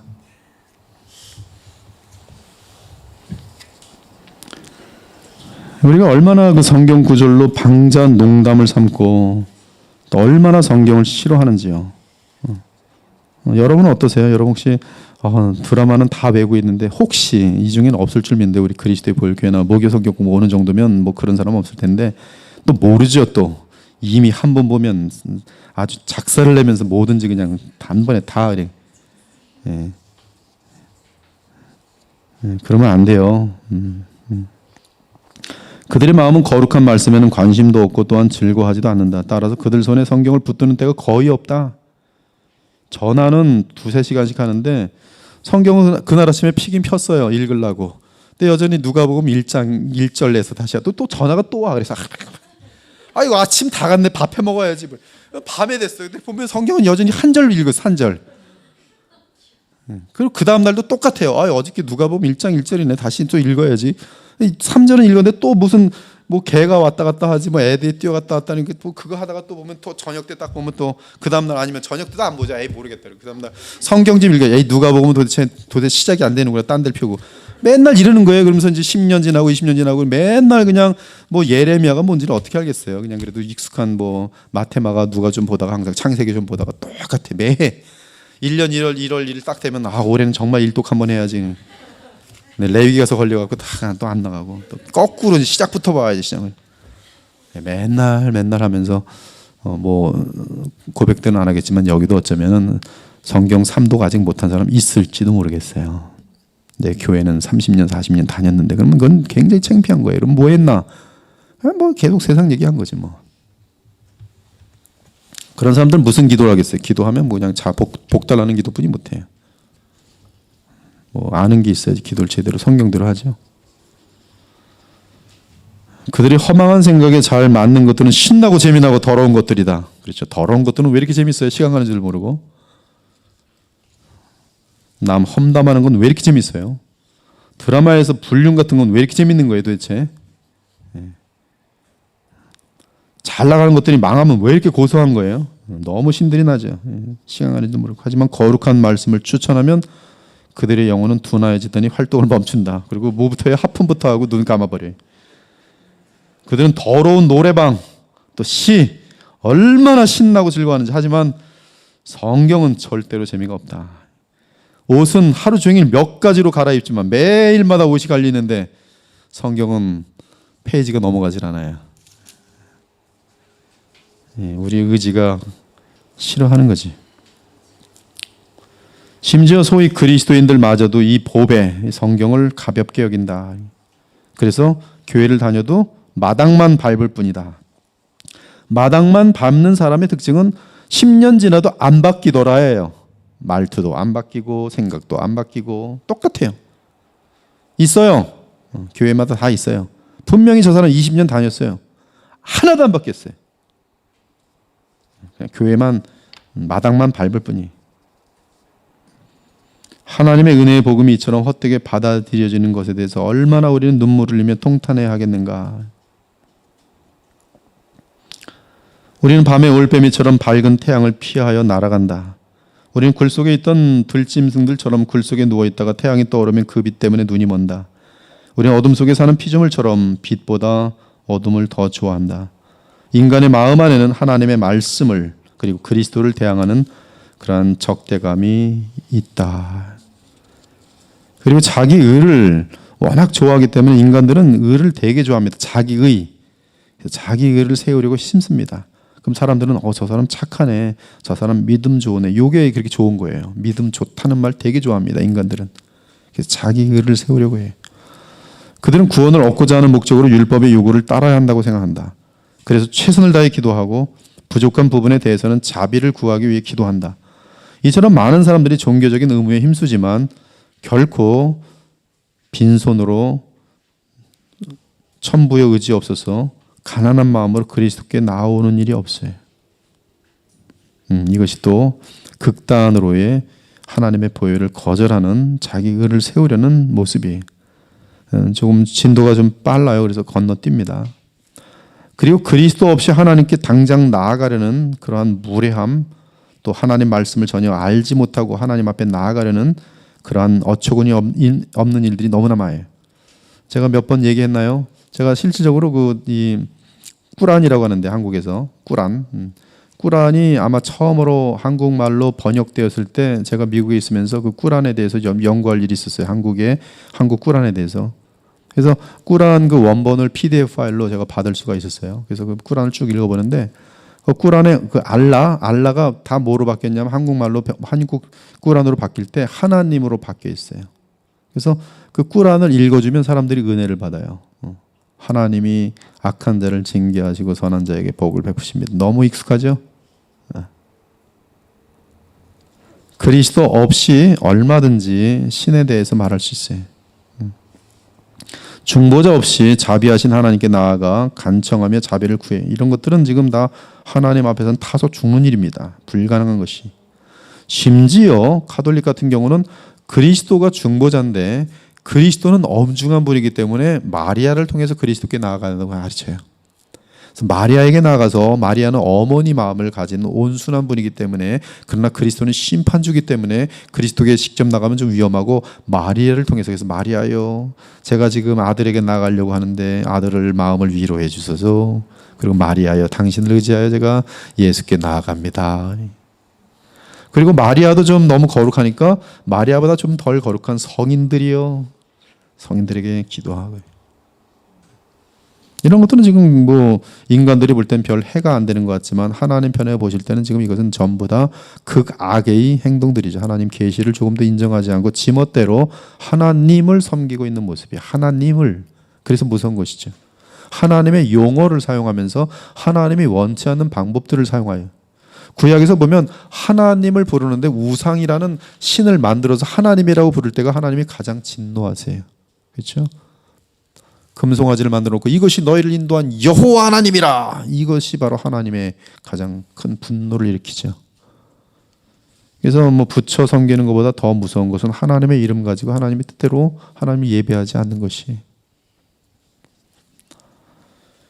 또한 하나님께서는 중보자를 왕으로도 세우셨어요. 그러므로 우리는 그 왕 앞에 항상 두려움과 경외함으로 굴복해야 될 것이. 그러나 인간은 그 아들을 제거하라. 그 아들이 제거되면 내가 그 왕자리에 앉을 것이다라고 얘기해. 누가복음 19장 14절에 보면 그 포도원 비유에서 우리가 이 사람을 죽여서 우리의 왕됨을 원하지 아니하나이다. 그래서 왜? 포도원을 차지하려고. 그러나 그럴 수가 없죠. 그래서 인간들은 그리스도의 손으로부터 정권을 빼앗으려고 하지만 그러나 예수께서는 마침내 반드시 재림하셔서 온 세상 나라를 멸하시고 또 주님의 왕되심을 거절한 자들을 전부 지옥으로 떨어뜨릴 것이.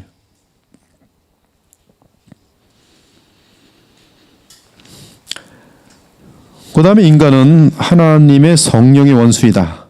성령은 거룩한 영이시다. 그래서 인간이 원하는 성령은 성경이 말하는 성령이 아니에요. 성령, 이 성자가 무슨 성자입니까? 무슨 성자예요? 한문으로 안 적혀서 모르겠어요? 거룩할 성자죠. 영어로 뭐예요? 성령은 The Holy Spirit이에요. Holy Spirit. 즉 성령에 있어서 가장 본질이 뭡니까? 성령 이름대로 성령의 본질이 뭐예요? 거룩이란 말이에요. 거룩의 영이세요. 거룩하게 하시는 영이세요. 가장 중요한 거예요. 우리가 그러면 성화 그러면 이제 거룩하여짐이거든요. 거룩하여짐, sanctification. 성화의 주인공이 누굴까요? 우리를 거룩하게 하시는 분이 누구예요? 성령. 그래서 성령 충만을 받는 거예요. 성령의 인도하심을 받는 거예요. 그것이 우리가 거룩하여지는 것이. 근데 인간은 본성적으로 거룩하지 않기 때문에 성령을 좋아해, 싫어해요? 싫어해요. 거스릅니다. 거스려요. 그래서 성령은 죄에 대하여, 의에 대하여, 심판에 대하여 세상을 책망하지만 인간들은 그 성령을 거스리죠. 그래서 성령을 싫어합니다. 인간이 좋아하는 성령이 있어요. 그것은 가짜 성령이에요. 어떤 성령일까요? 내게 콜라 맛 같은 성령, 마약 같은 성령, 마약 성령을 받았더니 마약처럼 황홀해지는 성령, 뿅 가는 성령. 제가 아는 어떤 장로님은 내가 성령 받았는데 똑같더구만. 뭐 하고요? 이발사에서 마사지 받고서 뿅 갈 때하고 똑같아. 네, 갔다 와서 그랬어요. 아, 그렇구나. 뭐 입신한다는 것이 똑같구나. 아, 되게 기분 좋던데. 뭐 성령께서 마사지 하시는 분입니까? 마약 주시는 분이세요? 신사도 운동이 그런 성령을, 악령을 성령화시켜서 이 접신하게 만들고, 접신하면 그 마귀가 이 마약, 영적인 마약을 줍니다. 그래서 거기 한번 빠져들면 못 나와요. 무당들이 한번 빠져들어가면 못 나옵니다. 영적인 세계 더 무서워요. 그래서 이단에게 빠진 사람들이 못 나오는 거예요. 세뇌 정도가 아니라 이상하지 않습니까? 저렇게 돌머리에다가 못생긴 데다가 아무것도 없는데 왜 저렇게 수십만이 따라다니는가 이상하지 않습니까? 그들에게 누가 있어요? 마귀가 역사하는 거예요. 마귀의 영이. 마귀가 하기 때문에 그게 가능한 거예요.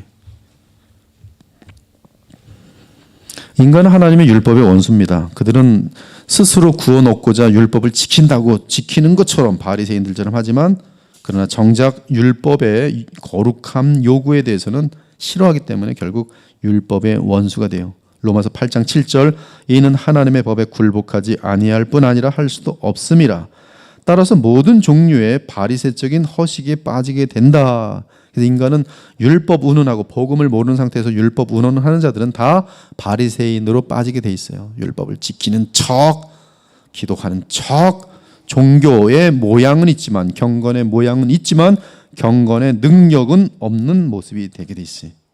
그들은 율법의 계명을 그들의 허식으로 포장하여 부패한 본성에도 잘 맞는 계명으로 바꿔버린다.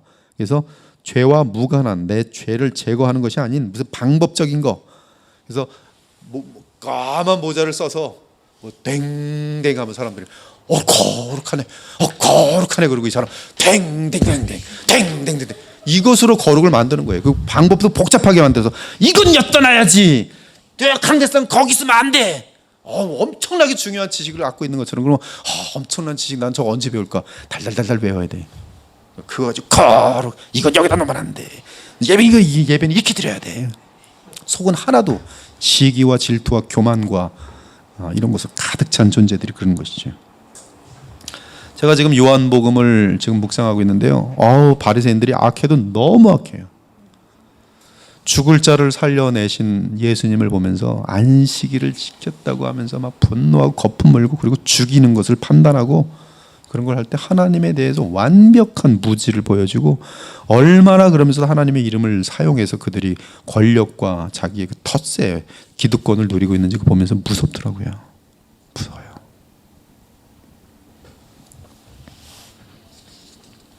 여러분 이 세상에서 잘 먹고 잘 살라고 하는 게 기독교가 아닌 줄 믿으시기 바랍니다. 인간의 의지 안에는 주 하나님을 대항하는 강팍함이 있어요. 주 하나님을 대항하는 강팍함, 완고함. 어찌나 완고한지요. 여러분 그 베드로후서 2장 10절을 한번 볼게요. 베드로후서 2장 10절. 베드로후서 2장 10절 보면은 그 죄가 이게 깊어지면은 사람이 어떤 모양이 있냐면요. 베드로후서 2장 10절 같이 한번 읽어볼까요? 시작.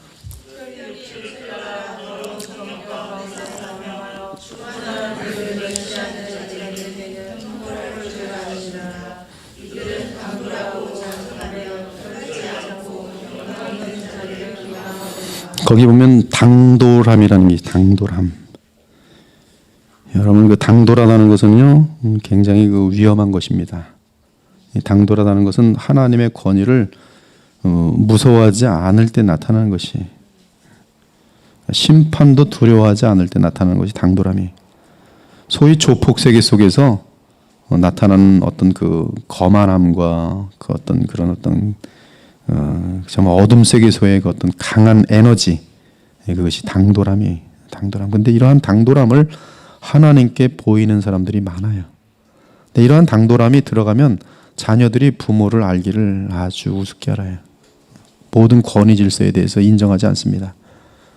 이것이 주 하나님을 대항하는 강팍함과 연결되어 있다는 사실을 기억하셔야 해요. 저도 어렸을 적에 당돌했어요. 근데 당돌함이 많이 사라졌어요.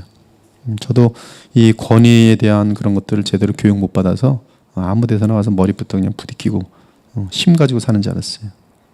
당돌함이라는 것은 그것은 하나님의 나라에서는 절대 있어서는 안 돼요. 또 중생하지 못한 의지는 인간의 주된 목적과 관련해서 어긋나 있어요. 인간이 지음을 받은 목적은 누구를 위해서요? 하나님의 영광을 위해서요. 그러나 중생하지 못한 의지는 언제나 무엇을 선택해요? 하나님의 영광을 선택해요? 아니면 자기 영광을 선택해요? 이것이 항상 그래서 wrong decision을 내리는 거예요. 한번 여러분에게 한번 물어보세요. 나는 사실 내 인생 가면서 뭘 구하면서 선택해요? 내 영광, 그렇죠? 내 입지. 내 바른 결정이에요? 틀린 결정이에요? 틀린 결정이에요. 무엇을 생각할 수 있어야 돼요? 하나님의 영광이. 그러면 하나님의 영광을 구한다면 그 다음 하나님의 뭘 생각할까요? 하나님의 공동체, 그렇죠? 교회. 내가 오히려 희생되고 내가 억울한 일을 당할지라도 무엇이 깨지지 않도록 자기를 죽이게 돼 있어요? 교회가 온전히 설 수 있도록. 그러나 자기 영광을 추구하는 사람은 상관없어요. 교회가 다 무너져도 상관없어요. 내가 영광만 얻을 수 있다면. 이게 wrong decision이. 직장에서도 마찬가지예요. 직장을 먼저 살리는 사람들은 그 직장이 온전함과 함께 같이 풍요를 누리게 돼요. 그러나 이기적인 사람들이 딱 있을 때는 내가 살고 직장을 무너뜨리면서 근데 자기도 나중에 무너져요. 가정도 그래요. 가정도 반드시 가정을 먼저 생각하는 사람이 아빠면 아빠가 양보를 많이 하게 돼 있어요. 그리고 여자가 만약에 내가 이 가정을 살릴 마음을 가지면 항상 남편에게 져요. 자녀들에게도 지고. 이 지는 것은 힘이 없어서가 아니라 가정을 사랑하기 때문에 그래요. 큰 뜻이 있기 때문에 그래요. 근데 엄마 아빠가 전부 이기적인 존재면 애들이고 뭐고 몰라요. 다 이혼해 버립니다. 다 뒤집어쓰면 저것 때문에 저것 때문에. 애들은 그러면 이제 부모들을 인정 안 해요? 인정 안 해요. 뿔뿔이 흩어져요. 우리가 하나님의 영광을 구하는 선택이 대단히 중요한 결정이죠. 그렇죠? 결정을 잘못하면 망하는 거예요. 자기 자신의 영광을 구할 때는 그때는 너무나 바르게 결정한 것 같지만 항상 결과는 비참해. 그래서 얼마나 우리는 하나님의 뜻을 따라 결정해야 되겠어요. 대부분의 사람들은 그들의 본능적인 행동 및 사회 활동에 있어서 하나님을 그들의 주된 목적으로 삼는 것과는 거리가 멀다. 그래서 야고보서 4장 같은 데도 내가 잘 먹고 잘 살 인생의 계획들을 풀어가는데 성경 뭐냐면 죄다. 야고보서 4장 13절에 16절에 보면 그렇게 돼 있어요. 그 다음에 창세기 6장 3절도 그렇고 마태복음 24장 38절도 그렇고 그들이 하나님을 고려하지 않고 먹고 마시고 장가가고 집 가면 뭐예요? 그럼 장가하고 식양이 무슨 죄입니까? 근데 성경은 하나님을 기억하지 않고 자신의 인간의 존재 자체를 망각한 근본적인 행위, 즉 나를 위해 살고 있는 그 자체가 죄의 상태다 이렇게 말하고 있어요. 본성적인 인간의 종교 활동에 있어서도 여러분의 신앙 활동에 있어서도 최고의 목표는 하나님께 영광을 돌리는 것이어야 되는데 심지어 신앙 행위도 자기 영광을 추구하더라는 것이죠. 이게 얼마나 무섭습니까? 예배 왜 드리는 거예요? 누구를 영화롭게 하려고? 하나님을 영화롭게 하려고 예배 드리잖아요. 예배의 속성이 그렇잖아요. 그렇죠? 하나님께 드리는 거잖아요. 그렇죠? 근데 사실은 예배를 통해서 자기 영광을 드러내는 사람들이 얼마나 많아요. 특히 교주들은 예배해놓고 누굴 드러내요? 자기를. 내가 하나님이다 나중에 그래. 올리다 못해서 내가 성령이다. 사람들은 다 속고 성령님. 네. 그들의 눈은 닫혀 있기 때문에 하나님의 영광을 볼 수 없다. 그들은 참으로 하나님을 찾지만 그분 때문에 찾는 것이 아니라 자기 자신을 위해 찾는다. 즉 자신을 목적으로 하여 하나님을 수단으로 삼는 것이다. 네, 이것이 의지의 부패예요. 자, 이제 세 번째로 감정의 부패. 인간은 이 지식과 의지의 다스림을 받지 않아요. 감정이. 그래서 병이 들어 있습니다. 쾌락 사랑하기를 하나님 사랑하는 것보다 더하며, 감정의 부패는 사람을 괴물로 만듭니다. 괴물. 그래서 미워해야 하는 것을 사랑하고 사랑해야 하는 것을 미워하지요. 감정은 지금 좋아하고 싫어하고 이런 감정들이잖아요. 죄를 사랑하고 거룩을 싫어하지요. 감정. 심지어 사탄을 사랑하고 하나님을 싫어해요. 심지어 더 웃기는 경우들은 뭐냐면 불의한 악인들을 사랑하고요. 악인들은 되게 멋있어 보이는 거야. 어떻게 멋있지? 그래서 이 인간의 부패한 감정은 이 깡패들이 멋있어 보이는 거예요. 멋있지. 그래서 깡패가 되는 거예요. 깡패가 멋있으니까 착각하는 것이죠. 선인들은 성실하고 정직하고 항상 바르고 남을 섬기고 이런 사람들은 깔고 뭉개는 거예요. 사실은 더 존귀한 사람들인데 저 항상 내가 아무렇게 해도 말 잘 듣네. 나한테 항상 겸손하네. 그러니까 무시하는 거예요, 사람을. 상당히 이게 우리가 인간들이 감정이 많이 부패되어 있어요. 여섯 번째로 양심의 부패에 대하여. 본성적인 인간의 양심은 그 기능을 제대로 할 수 없다. 특히 누구를 향해서? 하나님을 향해서는 인간의 양심은 완전히 죽어 있습니다. 그리고 양심은 죄가 지어질 때마다 계속 부패하고 더럽혀집니다. 더럽고 믿지 않은 자들에게는 아무것도 깨끗한 것이 없고 오직 그들의 마음과 양심이 더러운 것이라. 양심은 빛인데요. 양심이 더러워지면 빛이 보이지 않기 때문에 죄를 분별하지 못합니다. 물론 영적인 것들에 대해서 분별할 수 없어요. 양심은 본성적으로 이 부분에 있어서 깊은 잠에 들어있기 때문에 영적인 것들과는 전혀 관계가 없습니다. 그러므로 양심은 영적인 것들에 죽어 있어요. 하나님에 대하여 죽어 있습니다. 그것이 세상 사람들이. 그들 하나님을 감사하지도 아니하며 영화롭게 하지 않으며 예배 드리는 것을 즐거워하지 않으며 그들은 하나님을 자신을 지으신 주인임에도 불구하고 그들은 조금도 기억함이 없어요. 이것은 양심이 철저하게 죽은 상태예요. 이 양심은 본성적인 빛인데요. 선과 악 그리고 죄와 의무를 구별하는 그런 기능으로 주신 것인데 부패한 양심은 결함이 많아요. 그래서 선과 구별이 다 틀려요. 이 사람은 이거 죄야. 아니야 죄. 서로 막 싸우는 거예요. 무엇이 옳고 그른지 엉망이에요. 엉망. 특히 양심은 죄의 간교한 역사에 대해서 분별하지 못해요. 그래서 양심이 좋은 사람도 잘 속아요. 마음이 깨끗한데 왜 이렇게 잘 속는지 모르겠어요. 결혼할 때 그렇게 좋은 착하게 살아온 사람들 결혼할 때 꼭 속아서 이상한 사람하고 결혼해요. 그 다음부터 결혼하는 것부터는 아주 험난한 인생을 살아요. 저 사람 참 착한 사람인데 왜 이렇게 이상한 사람 만나지? 근데 보면 꼭 그냥 못난 짓만 하면서 아주 그냥 고등학교 때 그냥 나쁜 짓만 하고 학교에서 말썽만 부리는데 결혼할 땐 또 잘해요. 화장 이쁘게 해가지고 또 멋있는 남자 만나고 잘 먹고 잘 살아요. 사람들이 이 불공평하고 도대체 이게 또 어떻게 된 거야?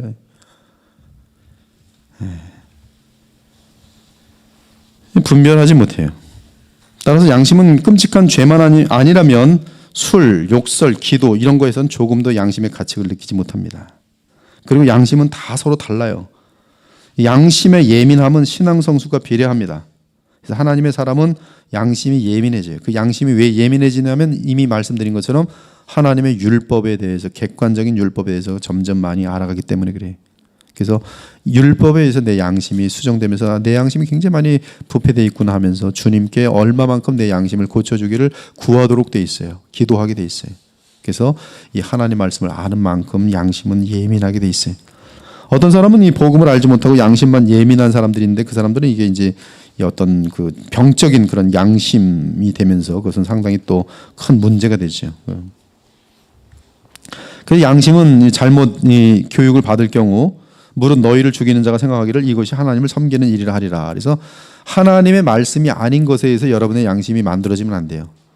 근데 하나님 말씀이 아닌 것에 의해서 허다한 사람들의 양심이 조정됩니다. 그것은 세뇌에 의해서 양심이 만들어져요.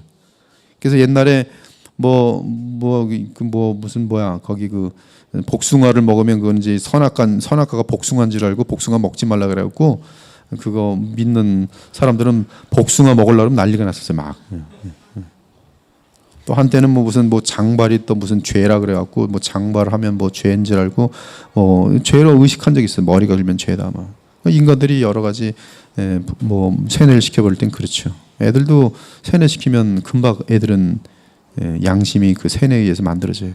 그 북한 같은 데서는 애들이 다 어렸을 때부터 세뇌가 됐기 때문에 누가 정보에 대해서 흉을 보면은 그것이 곧바로 죄가 되면서 서로 일르고 막 그러잖아요.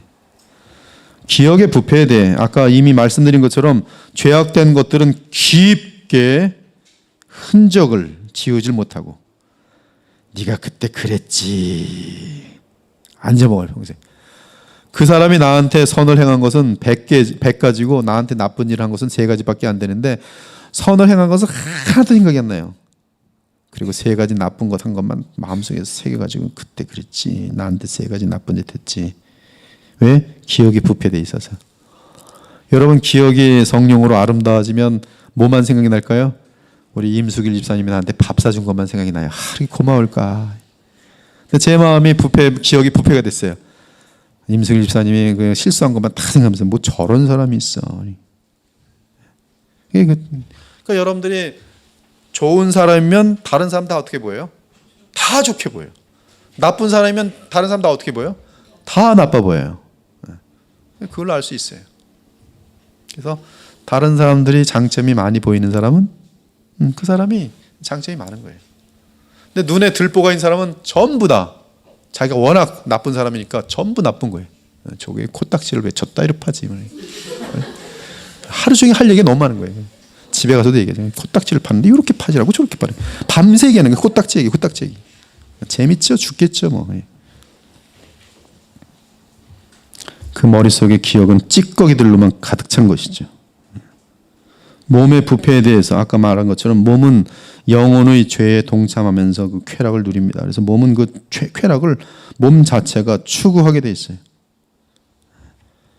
그래서 이 몸과 영혼이 같이 빠져들어갑니다. 그래서 아까 말한 것처럼 몸에서 죄를 뽑아내려면 여러분 그 고린도서 6장 같은 데 보면은 죄 중에 하나가 몸에 새겨지기 때문에 더 큰 죄다라고 말하는 게 있어요. 그것이 뭐냐? 음행이에요. 음행은 몸에 짓는 죄다 이렇게 돼 있어요. 몸에. 그 뭐냐면 몸이 그 맛을 알고 잊지를 못한다는 뜻이 새겨져 있어요. 언제까지? 죽는 그날까지 절대 잊지 않습니다. 음행은 잊혀지지가 않아요. 그리고 그 음행은 그 쾌락의 맛이 거기에 기억나기 때문에 성령으로 충만하지 않으면 그것이 곧바로 기억이 나서 과거로 쫙 가서 그때 그 음행 사건을 막 즐기는 거예요. 몸의 부패예요. 몸의 부패. 그것이 몸뿐이겠습니까? 마약 먹던 사람은 마약 맛 때문에 몸이 그 마약을 잊지 못하는 거예요. 그래서 그 마약을 찾아가요. 여러분 그 갬블링이라는 게 이게 도박하는 게요. 도박이 돈 잃고 돈 벌고 그런 어떤 그 착각적인 현상도 있지만은 이 도박장에 가면 도박장에 나름대로의 그 문화가 있어요. 제가 이 도박장을 좀 잘 아는데 왜냐하면 우리 장로님 한 분이 제가 섬기던 교회 장로님 한 분이 도박장 옆에서 그로소리 해갖고 그분 신방 가려면 꼭 도박장을 지나갔어야 돼요. 그분은 그러면 이제 도박장에 가면은 먹는 뷔페는 되게 쌉니다. 해물 뷔페 엄청나게 싸요. 이들은 이제 음식으로 돈을 버는 게 아니고 이 도박으로 돈을 벌기 때문에 음식은 엄청 싸요. 그래서 음식 시컷 먹고 지나가면 꼭 이 도박장을 지나가야 되거든요. 중간에 꼭 어떻게 그렇게 돼 있어요. 그래서 지나가면서 보면 제가 그때 뭐 낮에 저는 신방 가죠. 먼 곳이라 할머니 할아버지도 이러고 있어요. 그다음 이제 돈들은 많은데 쓸데없으니까 이것만 하고 있는 거예요. 자식 주기도 아깝고. 근데 그 도박이라는데 보면 그 분위기가 따로 있어요. 쫙 돈 떨어지는 소리. 그다음에 뭐 가끔 또 야리꾸리한 복장에 그 여자들이 지나다니는 그런 그림들 막. 근데 그런 것들이 몸에 쫙 젖는 거예요. 집에 가면 그 세계가 그리운 거죠. 그리고 와르르 쓰러지는 사람들이 막 얼굴이 막 태양같이 밝은 모습들. 그때 얼마나 그 사람들이 좋을까. 나에게도 언제 그날이 올까. 그거예요. 그래서 또 가는 거예요. 애들도 필요 없고 개들도 필요 없고 펫들도 안 예쁘고 마누라도 안 예쁘고 계속 도박을 하는 거예요. 몸에 지어진 부패입니다. 혀도 마찬가지. 혀도 이렇게 이상한 말이 나오면 크게 쾌락이 붙어서 팍 하는 거예요. 이상한 뿐만 아니라 욕도 그래요. 욕하는 사람의 혀는 욕을 그렇게 잘해요. 쌍욕하는 욕도요. 이게 이 어렸을 적에 이제 청소년 때 이제 쌍욕을 배운 아이들은 이게 주님의 도우심으로 고쳐지지 않으면 70살, 80살까지도 욕해요. 혼자서 화장실에 앉아 돌아가 쌍욕을 막 해요. 아주 가장 저주스러운 욕이. 근데 쌍욕을 하면서 혀가 막 돌아가면서 사람 들을 때는 안 하죠. 근데 혼자 있을 때 막 기분이 나쁘면 쌍욕을 막 하는 거예요. 목사님 이렇게 모든 죄의 세계를 아세요? 이런 얼굴로 지금 쳐다보는데 제 죄의 세계 가소가 아니라 이게 그냥 말씀을 알면 안 되니까요. 오해들 하지 마십시오. 제가 뭐 앉아갖고 뭐 화장실에서 쌍욕하고 있겠습니까? 근데 꼭 지금 꼭 이상한데 이렇게 고개를 몇 사람이 좀 계속 지금 죄에 대해서 너무 깊게 알고 있거든. 근데 혀가 이게 그 맛을 알면요, 이게 헤어나지 못하는 거예요. 굉장히 시원하거든. 팍 욕을 하면서 또 아주 뭐 하여튼 굉장히 발음이 세잖아요. 욕들은. 여러분 미국 욕도 발음이 셉니다. 그럼 발음 센 얘기를 팍팍 하면서 아주 그냥 이 마귀에 주는 그 어떤 쾌락에 휙 젖어드는 거예요. 그래서 계속 욕이 나오는 거예요. 할머니들도 이제 옛날에 그 험난한 인생을 살아가는 할머니들이 나중에 보면 욕을 배워요. 근데 그분들은 담배 한 대 피면서 욕을 크게 그것뿐이 없어요. 지나가는 사람들 말도 보면은 그냥 청년이고 뭐고 욕이 안 달린 사람이 없어요. 제가 아침에도 오면은 뭐 애들 술 먹으면서 얘기하는 거 보면 그냥 계속 욕의 연장이에요. 욕의 연장. 근데 미국 사람들도 마찬가지예요. 뭐 쉬지 않고 욕. 어떻게 욕이 끊어지지 않는가? 이 몸에 혀에 그게 리듬이 탄 거예요.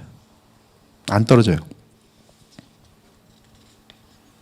하나님께서 그를 연단시키시고 거룩한 말들을 하게 될 때 그 혀가 선한 말을 하게 돼 있어요. 몸의 부패라는 게 무섭죠? 듣고 보니까. 그래서 술 먹는 사람들 그 술을 못 끊는 거예요. 몸이 그 맛을 아니까. 아담 안에서 모든 인류는 전적으로 부패하였습니다. 지금까지 말한 것처럼 모든 것들이 다 부패되어 있어요. 하나도 예외가 없어요. 적용을 간단하게 오늘 마치는데요. 적용. 우리는 모두 영적인 면에서 볼 때 죽어서 태어난다. 그러므로 중생은 반드시 필요하다. 그러므로 치료도 모든 부분에서 이루어져야 된다. 우리의 지식 부분, 지각 부분도 또 감정 부분도 또 의지 부분도. 근데 이 근본적으로 모든 것들이 변화되려면 수정 가지고는 안 되고 새롭게 지음을 받아야 되죠. 그것이 바로 중생이. 그래서 성경은 중생한 자들을 그리스도 안에 새로운 피조물이라. 그리스도 안에 새로운 피조물이라. 새로운 피조물이 되었기 때문에 새롭게 지각을 갖게 되고, 과거에는 창조론이 믿어지지 않았는데, 하나님이 나를 지으셨다는 것이 믿어지지 않았는데 지금은 그것이 새롭게 성경의 권위 때문에 믿어지기 시작해요. 과거에는 나의 육체가 더러운 곳에 익숙했는데 서서히 육의 몸이 거기서 빠져나와서 거룩한 지체로 쓰임받기 시작해요. 로마서 6장처럼. 과거에는 세상 철학으로 가득 찼는데 지금은 성경적인 지식으로 내 마음이 지식이 지각이 체계화되고, 그리고 과거에는 내 중심적인 의지의 결정들을 내려갔지만 이제는 내가 아니라 하나님이 무엇을 내게 원하시는가를 찾기 시작하면서 주의 뜻대로 결정들을 해나가기 시작하는데, 그렇게 결정한 인생을 보니까 하나님이 어떻게 보장하시고 지켜주시는지를 자기의 실제 삶 속에서 보더라 이거예요. 그리고 과거에는 분명히 감정 조절이 안 돼서 너무나 많은 사람들에게 실수했고, 부모에게 실수했고, 심지어 아내에게도 실수했고, 남편에게도 실수하면서 정말 이 감정 때문에 정말 망신 중에 망신, 인간 같지도 않은 취급을 받았었는데, 언제부턴가 감정이란 것이 제어를 받고 조정을 받으면서 예수님을 닮아가는 모습이 나타나기 시작해요. 중생의 역사 플러스 성령의 역사예요. 아멘입니까? 얼마나 아름다운 것입니까 그게. 그러므로 우리는 지금 이러한 자리에 가 있지 않는 우리 인간에 대해서 애통해야 돼요. 우리에게는 그리스도 외에는 선한 것이 아무것도 없음을 철저하게 인정해야 됩니다. 내게는 오직 악 외에는, 죄악 외에는 아무것도 없음을 인정하고, 오직 주님만이 나의 유일한 자비요, 주님만이 나를 인도하실 때, 나의 왕이 되시고 나의 구세주로 나를 붙들어 주실 때만이 내가 그나마 주님께 쓸모 있는 존재가 된다는 것을 인정하는 것이. 당신의 상태가 전적으로 부패하는데 선을 행할 가능성이 있는가? 없어요. 없습니다. 당신은 자신을 도울 수 있는가? 없어요. 우리 모두에게는 누구만이 필요합니까? 예수 그리스도만이 필요한 것이. 그러므로 당신의 본성적인 죄를 늘 기억해야 돼요. 특별히 우리에게는 모든 것이 죄악이지만 그럼에도 불구하고 또한 각자에게는 발전된 죄악들이 있어요. 그래서 그것이 사람마다 틀립니다. 거기에 대해서는 상당히 예민하셔야 돼요. 어떤 사람은 성적으로 너무나 연약해요. 성적으로 연약한 부분은 이 성경 전체에서 볼 때 굉장히 강합니다. 대단히 많아요. 그리고 이 계시록 17장, 18장을 보면 음녀의 세계가 올 것을 알려주고 있는데, 그 음녀는 영적인 음녀를 의미하지만 그 영적인 음녀가 이 실제적인 음녀의 세계랑 분리가 되지 않아요. 그리고 언제든지 부패한 세계는, 이단의 세계는 항상 이 더러운 음행이 들어와 있습니다. 그리고 세상은 앞으로 점점 이러한 것들에 대해서 그 더러움을 가지고 깨끗한 것으로 포장하고 어떤 우리들을 속이려 할 것이에요. 근데 그런 부분에 연약한 사람들이 있고, 어떤 사람들은 또 무슨 많은 다른 것들이 있어요. 거짓말, 그죠? 거짓말. 거짓말도 습관이 되면은 거짓말을 이제 아프지가 않지요. 근데 그 습관은 사람들이 알아요. 저도 어떤 사람은 자기가 완벽한 거짓말을 한 줄 알고 되게 입이 싹 올라가더라고요. 아, 오늘도 목사님을 속였구나. 근데 저는 알죠. 아, 날 속인 줄 알고 지금 웃고 있구나. 압니다. 그래서 거짓말은 진실 앞에서 설 수 없어요. 또 하나님께서 살아계시기 때문에요, 거짓이 이기지 못합니다. 부패한 어둠 세계 속에서는 거짓이 이겨요. 마귀가 다스리고 있는 세계 속에서는 거짓이 이겨요. 그래서 마귀가 다스린 세상 정권에서는 거짓이 이겨요. 그러나 하나님이 다스리시는 가정이나 교회나 그리고 하나님의 나라에서는 거짓은 반드시 무너집니다. 그럼 우리는 자신의 죄성이 뭔지를 알고 일단 그 부분에서 성령의 도우심으로 해결하는 승리를 얻으셔야 됩니다. 거기서 승리하면 여러분의 다른 부분들은 이제 하나님의 그 구원의 능력, 복음의 능력이 어떻게 적용되는지를 알기 때문에요, 그때는 좀 더 섬세한 부분들까지 계속적으로 적용이 가능해요. 그래서 하나님 말씀을 점점 깊게 알아갈 뿐만 아니라 기도도 깊어지게 돼 있고, 그리고 자기 문제가 이제 넉넉히 해결되면 그 다음부터 나오는 기도가 뭘까요? 진실한 도구 기도들이 나와요. 자기 문제가 급한 사람은 남들 위해서 기도가 안 나옵니다. 자기 문제, 자기 죄 문제가 급한데 죄 문제가 해결되지 않은 사람이 남을 위하여 기도한다면 그것은 자기의 욕망을 위한 기도밖에 없어요. 정녕 다른 사람을 향한 거룩의 기도, 이것이 진짜 아름다운 기도거든요. 하나님이 원하시는 기도거든요. 거룩이 우리의 모두의 숙제거든요. 근데 다른 사람의 거룩까지 위해서 기도할 수 있는 그 진정한 도구 기도가 나올 때는 내게는 거룩의 문제가 해결이 되어 있는 안정된 상태일 때만이 가능해요. 제가 여러분들을 위해서 도우기도 한다고 가정합시다. 뭐 도우기도 한다고 할 수도 있고요. 근데 제 문제가 어느 날 저를 양심을 괴롭히면요, 저는 그 죄 문제로 인해서 하루 종일 나에게만 집중할 겁니다. 여러분에게 신경 못 써요. 내 문제가, 이 죄 문제가 지금 하나님 앞에서 화목을 잃었는데 어떻게 다른 사람 무슨 뭘 위해서 기도하겠어요? 그렇기 때문에 기도가 차단되는 거예요.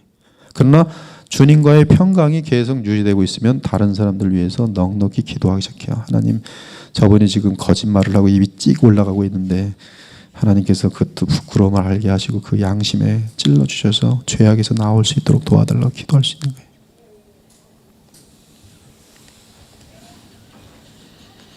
사람들의 분노는 종종 죄가 그들의 심장 속에서 조용히 잠들어 있을 때 다른 사람들의 실책을 보면서 가장 세게 나타난다. 이게 토마스 보스턴이 인간의 심령을 알고 인간의 심리를 알고 적어놓은 글인데 엄청나게 멋있습니다. 이거 하나만 읽고 오늘 마치도록 할게요. 다시 읽겠습니다. 사람들이 언제 분노하냐면 자기도 동일한 죄가 있는데 자기 죄는 노출이 안 됐고 대신 저 놈이 죄가 노출됐어요. 그랬더니 아주 신이 나서 막 화를 내는 거예요. 5명이 앉아 있는데요. 이것은 좀 지저분한 얘기지만 여러분이 양해를 하세요. 5명이 앉았는데 한 사람이 방구를 꼈어요. 냄새가 아주 독한데 지금 자기가 꼈는데 지금 들통날까봐 막 고음이 나고 있는데 앞에 있는 놈이 뿡 하고 끼는 거예요. 그랬더니 애들이 화를 내면서 막 때리는 거예요. 그랬더니 이 사람이 신나서 같이 때렸어요. 지금 이 모습들이 우리 인간들에게 너무나 많다는 것이죠. 자기의 지은 죄로 말미암아 지저분한데 누가 죄를 딱 쳤는데 들켰단 말이죠. 그러면 자기는 죄가 방구를 안 낀 것처럼 가서 때려야 될 거 아니에요. 가서 때리는 거예요. 이게 인간의 모습이에요. 참 굉장히 깊게 지금 토마스 보스턴이 지적했습니다. 마귀의 염력으로 들어가는 것에 대해 매우 두려워하며 경계하기 바랍니다. 마지막 부분 읽고 마칠게요. 인간은 유혹에 도전하면서 적절히 즐긴 후에 자기 힘으로 유혹을 물리칠 수 있다고 착각한다. 그들은 이 정도의 유혹은 별 문제가 없을 것이라는 확신 가운데 겁도 없이 유혹에 자신을 던진다. 하지만 만일 그들이 그들의 본성의 부패를 안다면 마치 폭약 가방을 두른 사람이 그가 폭파되는 것을 피하기 위해 불꽃이 튀는 곳에서 걷기를 꺼려하듯이 마귀의 영역으로 들어가는 것에 대해 매우 두려워하며 경계할 것이다. 우리 자신이 얼마나 부패되는지 안다면 일부러 죄를 짓는 그런 영역으로 자신을 쳐넣지 않을 거라는 거예요. 본성의 부패에 대한 교리를 믿고 받으면 우리는 매우 겸손해지고 우리 자신을 죄인 중에 괴수로 여기게 된다. 그리고 죄를 지은 사람들, 비참한 상태에 있는 사람들을 보면 어떻게 될까요? 만약에 이러한 내 자신도 철저한 괴수 중에 괴수라는 걸 인정하는 사람은 다른 사람들의 죄악을 볼 때 어떻게 될까요? 가슴 아파하고 저들도 이 하나님의 은혜가, 예수님의 은혜가 필요하다고 눈물을 흘리게 될 거예요. 가장 큰 업적과 확장을 이룬 자라도 이 교리를 믿는 자는 결코 교만한 눈을 뜨지 못한다. 그러나 인간의 본성의 죄에 대해 무지하거나 거절한 자들은 여전히 교만 가운데 파멸로 나아간다. 기도하고 마치겠습니다. 하나님 감사합니다. 우리 인간의 본성이 얼마나 부패했는지, 우리의 지정의, 또 우리의 양심, 또 몸, 또 우리의 생각, 얼마나 모든 면에서 철저하게 부패했는지 오늘 이런 모든 내용들을 볼 때 우리 모두에게 한 사람도 빠짐없이 내가 죄인 중에 괴수라는 것을 고백할 수밖에 없습니다. 주여 우리를 불쌍히 여기시고 주의 영으로 구원하여 주시니 감사합니다. 그러므로 저희들은 이제 내가 사는 것이 아니라 내 안에 계신 그리스도를 따라 살 수 있는 믿음의 삶들이 되어질 수 있도록 도와주옵소서. 오직 믿음의 삶만이 참으로 나의 부패한 육신으로 살지 아니하고 주님이 주신 새 생명으로 살 수 있는 유일한 길인 줄 믿습니다. 저희들로 하여금 세상을 본받지 말게 하시고 어둠을 따라가게 하지 말게 하시고 영원한 주님만을 바라보면서 비록 외로운 길이고 좁은 길일지라도 빛의 길을 걷게 하시며 양심의 길을 걷게 하시고 거룩의 길을 걸어서 주님 만나 영원한 영광에 들어갈 수 있는 복된 주의 자녀들로 인도하여 주시옵소서. 오늘도 귀한 말씀 받들고 갑니다. 우리 자신이 얼마나 부패했는지 가슴을 치며 애통함이 항상 우리에게 있게 하시고 서로 불쌍히 여기는 마음이 넘치게 하여 주시옵소서. 감사드리며 살아계신 우리 주 예수 그리스도 이름으로 기도 올리옵나이다. 아멘. 예, 감사합니다.